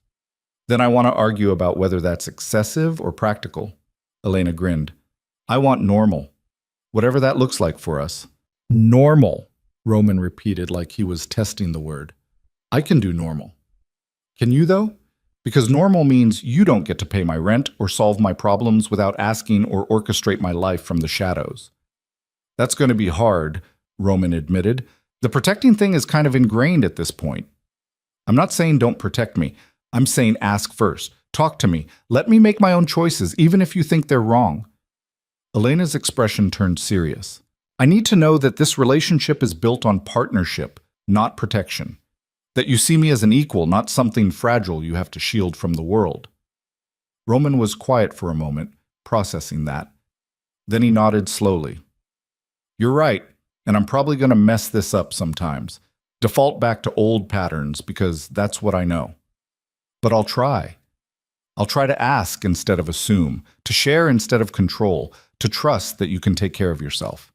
And I'll try to let you in, to not push you away when things get hard or I get scared. Elena leaned into him.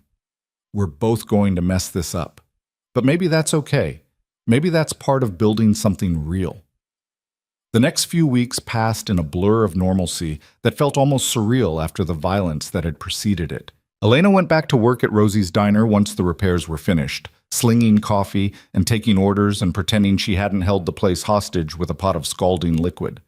Rosie hired extra staff and gave Elena a raise she hadn't asked for, claiming it was for hazard pay, but they both knew it was because Rosie had a soft heart under all that Brooklyn toughness. Roman came in most nights, back to his corner booth, but now Elena would slide into the seat across from him during her breaks, and they'd talk.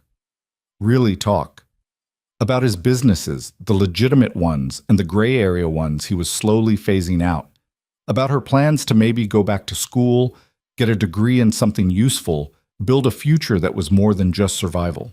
About the weird, complicated, messy thing they were building together. The federal case against Marcus Hale moved forward with the grinding inevitability of bureaucracy. Elena was called to testify in front of a grand jury spent 2 hours recounting her ordeal in clinical detail, while Hale's lawyers took notes and looked for inconsistencies they could exploit. But the evidence was overwhelming. Financial records, witness testimony, the recording from the wire Elena had worn into his club. The grand jury returned indictments on 17 counts, and Hale was denied bail pending trial. Roman testified too, though he was tighter-lipped about what he'd told the prosecutors. Elena suspected he'd traded information about Hale's broader network for immunity on his own gray area operations, but she didn't push. Some things she was learning to let lie. 3 months after the diner siege, Elena stood in her apartment, her actually owned, not rented by criminals apartment, and looked at the boxes scattered across the floor. She'd bought furniture. Real furniture. Not the thrift store cast-offs and sidewalk finds that had filled the space before. Nothing expensive, nothing that screamed money she didn't have, just solid, comfortable pieces that felt like home. Roman was helping her assemble a bookshelf, his expensive suit jacket draped over a chair, his sleeves rolled up to reveal forearms that Elena had discovered were surprisingly distracting. "This piece doesn't fit," he said, frowning at the instructions. "That's because you're trying to put it in upside down. The diagram is unclear." "The diagram is perfectly clear. You're just stubborn." Elena took the piece from him and slotted it into place with a satisfying click. "See? Easy." Roman gave her a look that suggested he was filing this moment away for future revenge. "You're enjoying this." "Immensely. It's not often I get to be better at something than you." "You're better at lots of things than me." "Name 3. Making terrible coffee, throwing scalding liquid at armed criminals, and walking into dangerous situations with absolutely no plan." Elena threw an Allen wrench at him. He caught it without looking and grinned, that rare, genuine smile that still made her heart stutter. They finished the bookshelf as the sun set over Brooklyn, painting the sky in shades of orange and pink that reminded Elena of fire, but no longer filled her with terror. Just memory. Just history. Just the price they'd paid to get here. "Stay tonight," Elena said, as they stood back to admire their handiwork. "I was planning to." "No, I mean stay. Officially. Bring some of your things over. Keep a toothbrush here. Stop pretending you're just visiting." Roman turned to look at her, something unreadable in his expression. "You sure?" "I'm sure. We've been doing this dance for 3 months now. You're here most nights anyway. Might as well make it official." "Elena, if we do this, if I move even part of my life into your space, I need you to promise me something." "What?" "That you'll tell me if it's too much. If you need space, if you need time alone, if you need me to back off. Because I meant what I said about not controlling your life, but I'm still learning how to do that. And I need you to help me." Elena moved to stand in front of him, taking his hands in hers. "I promise. And you have to promise me something too. Anything. No more secrets. Not about your business, not about threats, not about anything that might come back to hurt us. We're partners now. That means full transparency, even when it's uncomfortable." Roman was quiet for a moment, and Elena could see him weighing his words carefully. "I can't promise there won't be things I need to keep confidential for business reasons. People trust me with information I can't share, but I can promise that anything that affects you, anything that might put you in danger or change your life, those things I'll tell you about, even if it's hard. That's all I'm asking." "Then yes, full transparency on anything that matters." They sealed it with a kiss, and Elena felt another piece of the foundation they were building click into place. The trial began 6 months after the diner siege. Elena attended every day she could, sitting in the gallery and watching as prosecutors methodically dismantled Marcus Hale's empire in front of a jury. They called witness after witness, victims of his schemes, former employees who'd turned state's evidence, forensic accountants who traced money through labyrinths of shell companies. When Elena was called to testify, she walked to the stand with her head high and told her story without flinching. Told them about the stalking, the threats, the 8 months of manipulation she hadn't even known was happening. Told them about the hostage situation, about Hale's confession that he'd bought her life piece by piece just to use her as leverage. Hale's lawyers tried to make her seem unreliable, tried to suggest she was a willing participant in Roman's criminal enterprise, tried to paint her as a gold digger who'd latched onto a wealthy man and fabricated a story for sympathy. But Elena didn't break. She answered every question with calm precision, maintained eye contact with the jury, And when the defense attorney got particularly aggressive, she simply said, "I pulled a stranger from a burning car because it was the right thing to do. Everything that happened after that was Marcus Hale's choice, not mine." The jury deliberated for 4 days. When they came back, Elena was sitting in the gallery with Roman on one side and Rosie on the other. The foreman stood and read the verdict on all 17 counts. Guilty. Guilty. Guilty. All the way down the list. Hale's face remained impassive, but Elena saw his hands clench on the defense table, saw the slight tremor that suggested his carefully maintained control was finally cracking. Sentencing came 2 weeks later. The judge, a woman in her 60s with steel gray hair and eyes that had seen too much, looked at Hale with something approaching contempt. "Mr. Ali, you orchestrated a campaign of terror against innocent civilians for no reason other than spite and greed. You manipulated financial systems, corrupted public officials, and threatened lives, all in pursuit of revenge against a man who had the audacity to protect someone you wanted to hurt. This court finds your actions reprehensible and your lack of remorse disturbing." She sentenced him to 47 years in federal prison with no possibility of parole for 25. Hale would die in prison. Elena felt Roman's hand find hers in the gallery, squeezing once. It was over, really, truly over. Marcus Hale would never threaten her again, would never orchestrate anyone else's terror, would never see freedom again in his lifetime. They walked out of the courthouse into spring sunshine, and Elena felt like she could breathe fully for the first time in a year. "How do you feel?" Roman asked. "Like I want to go home and do something completely normal. Make dinner, watch TV, fall asleep on the couch like regular people." "Then that's what we'll do." But before they could leave, a young woman approached them on the courthouse steps. She was in her late 20s, professional attire, nervous energy radiating off her in waves. "Excuse me, are you Elena Vale?" Elena tensed instinctively. "Yes?" "I'm Sarah Chen. I was one of Hale's victims. He bought the building where my restaurant operated and then evicted me to make room for one of his own businesses." Sarah's words came out in a rush. "I just wanted to say thank you for standing up to him, for giving testimony that helped put him away. A lot of us were too scared to come forward, but you weren't. And because of you, we got justice." Elena didn't know what to say. She'd never thought of herself as brave, never considered that her testimony might mean something beyond her own case. "I'm just glad it's over," she managed. "It is for us. But there are others, people Hale victimized, who are still trying to rebuild. I'm organizing a support network, helping people navigate the restitution process and find resources. If you'd be interested in joining, we could use someone with your experience." Sarah handed Elena a business card, and Elena took it automatically. "I'll think about it," she said. Sarah smiled and walked away, and Elena stood there staring at the card, something shifting in her chest. "You should do it," Roman said quietly. "Do what?" "Help them. Turn what you survived into something that helps other people survive too. You're good at that. I'm a waitress who got lucky. You're a survivor who fought back. There's a difference." Roman's hand found the small of her back, steadying. "And if you decide to do this, I'll support you. Whatever you need, resources, connections, legal assistance, it's yours." Elena looked up at him. "Not going to try to talk me out of it? Tell me it's too much work or too risky?" "No, because this is your choice and I trust you to make it." Roman smiled slightly. "See? I'm learning." That night, Elena made dinner in their because it was officially both of theirs now, apartment, while Roman set the table with the mismatched plates they'd picked up at a second-hand store. They ate pasta and talked about mundane things, the leak in the bathroom that needed fixing, the neighbor who played music too loud, the movie they'd been meaning to watch. After dinner, Elena pulled out Sarah's business card and stared at it for a long time. "Tell me honestly," she said. "Do you think I can do this? Help people navigate legal systems and restitution processes when I barely understand them myself?" Roman set down his wine glass.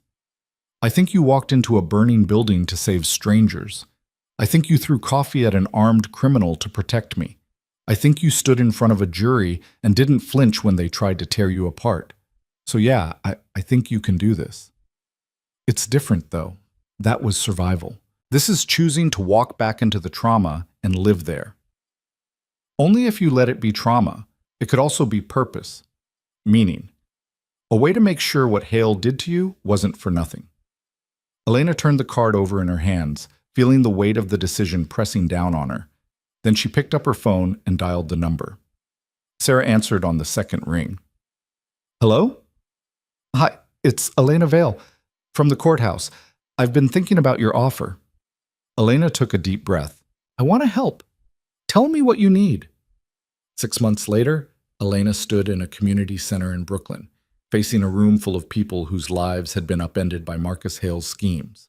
Some had lost businesses, some had lost homes, some had lost years to legal battles they couldn't afford to fight. Now they were fighting back. Elena had helped establish the Victims Resource Network, a nonprofit organization that connected Hale's victims with legal aid, financial counseling, and emotional support. Roman had provided seed funding and office space. Sarah had built the infrastructure, and Elena had become the face of it, the survivor who'd stood up and won, who could tell others that recovery was possible. The restitution process is complicated, Elena told the group. There are forms to fill out, deadlines to meet, evidence to gather. But you don't have to do it alone. We have lawyers who can help you navigate the system, financial advisors who can help you rebuild, and other survivors who understand what you're going through.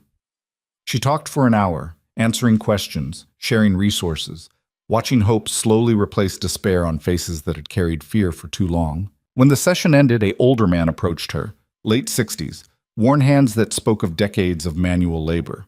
My name's Robert. Hale bought the building where I had my automotive shop, tripled my rent until I couldn't pay, then evicted me, took everything I'd built over 40 years. Robert's voice shook slightly. I wanted to give up. Thought I was too old to start over. But hearing you talk, seeing what you did, it made me think maybe I can fight. Maybe it's not too late. Elena felt tears prick her eyes. It's not too late. We'll help you. That's what we're here for. Robert shook her hand, his grip firm and grateful, and walked away looking lighter than when he'd arrived. Roman was waiting for Elena outside the community center, leaning against his car with the kind of casual elegance that still made her heart skip. How'd it go? He asked. Good, really good. Elena leaned into him, letting his arms wrap around her. I think we're actually making a difference. You are. Every day. Roman kissed the top of her head. I'm proud of you. You know that, right? You tell me approximately every 3 hours. I'm aware. Just making sure. They drove home through Brooklyn streets that had once felt threatening but now just felt like home. Elena's life looked nothing like it had a year ago. She was still a waitress. She'd kept her shifts at Rosie's because she actually enjoyed the work. But now she was also a victim advocate, a nonprofit organizer, a woman with purpose beyond just survival. And she had Roman. Not the mysterious stranger in the corner booth, not the crime boss orchestrating protection from the shadows, but the man who helped her assemble furniture and did dishes without complaint and supported her choices even when they scared him. They'd built something real together, something messy and imperfect and completely theirs. That night, Elena stood on the balcony of their apartment, looking out at the city lights. Roman joined her, sliding his arms around her waist from behind. What are you thinking about? He asked. How different everything is now. How a year ago I was just trying to survive, and now I'm actually living. Any regrets? Elena thought about it honestly. Thought about the terror and the trauma, and the night she still woke up from nightmares about fire and guns and voices threatening to erase her from existence. Thought about the scars that would probably never fully heal. But she also thought about the people she'd helped, the lives she'd touched, the relationship she'd built with a man who'd proven that love could be fierce and protective without being controlling. No, she said finally.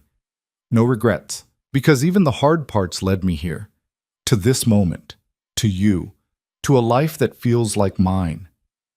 Roman tightened his arms around her. I love you. I don't think I've actually said that yet. You haven't, but I knew. I love you, Roman repeated like he was making up for lost time. I love your courage and your stubbornness and the way you throw coffee at people who threaten me. I love that you make me want to be better than I am. I love that you chose to stay even when leaving would have been safer. Elena turned in his arms to face him. I love you too. I love that you've learned to ask instead of assume. I love that you support my choices even when they terrify you. I love that you're trying to build a legitimate life because you want to, not because you have to.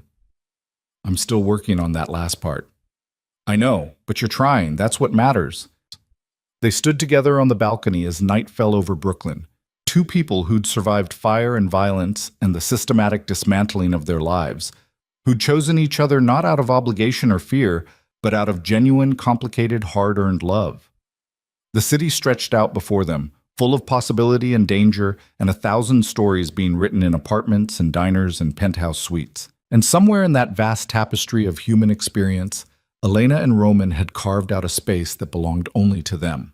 A space built on honesty instead of secrets, on partnership instead of protection, on the kind of love that didn't erase the scars but made them worth surviving. 3 years later, Elena stood in a brand new community center that bore her name, the Elena Vale Center for Victim Advocacy. Roman had funded it, Sarah ran it, and Elena served on the board, helping to shape programs that supported survivors of financial crimes, intimidation, and manipulation. Marcus Hale was 3 years into his sentence and would die in prison. Rosie's Diner had expanded into a second location, and Rosie had made Elena a partner. Roman's businesses had gone almost entirely legitimate, and the gray areas that remained were shrinking with each passing year. And Elena and Roman were planning a wedding. Nothing big or fancy, just close friends, the people who'd stood beside them through fire and federal trials, and the messy work of building a life together. They'd chosen a small venue in Brooklyn because this borough had witnessed their worst moments and their best ones, and it felt right to make their promises here. The night before the wedding, Elena and Roman sat on the balcony of their apartment, the same balcony where they'd stood 3 years ago and chosen each other despite everything. "Nervous?" Roman asked. "Terrified," Elena admitted, "but not about marrying you.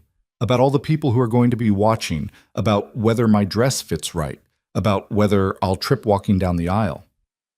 "You're going to be perfect. You're biased." "Absolutely, but also correct." Roman took her hand, running his thumb over her knuckles. "Elena, I need to tell you something." Her heart stuttered. "That sounds ominous." "It's not. At least I hope it's not." Roman took a breath. "I've been working with the federal prosecutors for the last 2 years, helping them dismantle the remaining pieces of criminal infrastructure in the city, testifying against people who make Hale look like an amateur. And I'm done. As of next week, my cooperation agreement is complete, and I'm out." Elena stared at him. "You're out? Completely out?" "Completely out.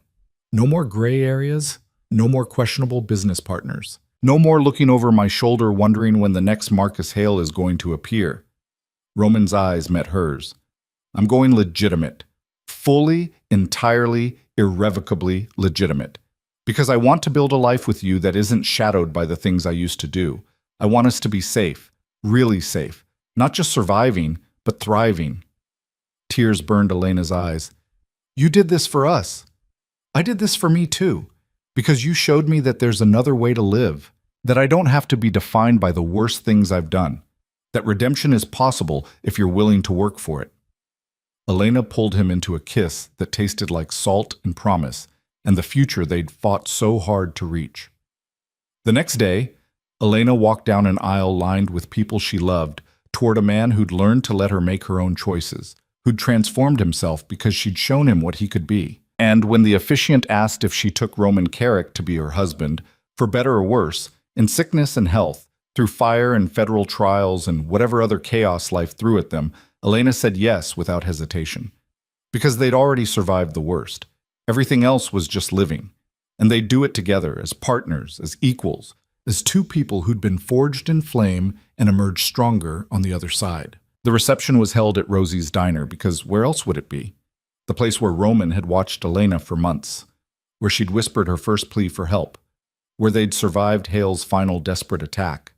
The bullet holes had been patched and painted over, the broken windows replaced, but the memory remained. A reminder that love could be born in the most unlikely places. Rosie gave a toast that made everyone laugh and cry in equal measure. Victoria made a speech about Elena's terrible tactical decisions and remarkable survival instincts. Sarah talked about how Elena had turned her trauma into purpose and helped dozens of people rebuild their lives. And Roman stood up and said simply, "Elena saved my life twice. Once when she pulled me from a burning car, and once when she showed me that there was a better way to live. Everything good in my life now exists because she had the courage to help a stranger. I'm going to spend the rest of my life making sure she never regrets it."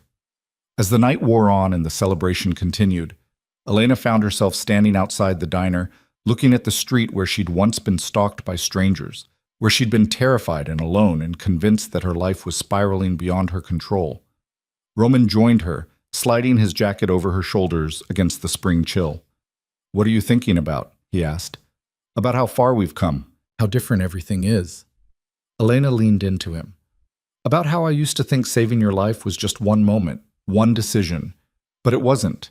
It was the beginning of saving both our lives, of giving each other permission to be something different than what we'd been." "You think we're saved now?" "I think we're saving each other, every day, in small ways and big ones. And I think that's enough." They stood together in the place where their story had begun, two people who'd survived fire and violence and the systematic destruction of everything they thought they knew about themselves. They'd been broken and rebuilt, scarred and healed, destroyed and remade. And now they stood on the other side of it all, hand in hand, facing a future they'd built together from the ashes of the lives they used to have. No more secrets, no more shadows, no more running from threats they couldn't see. Just two people, loving each other fiercely and honestly, building something real in a world that had tried to tear them apart.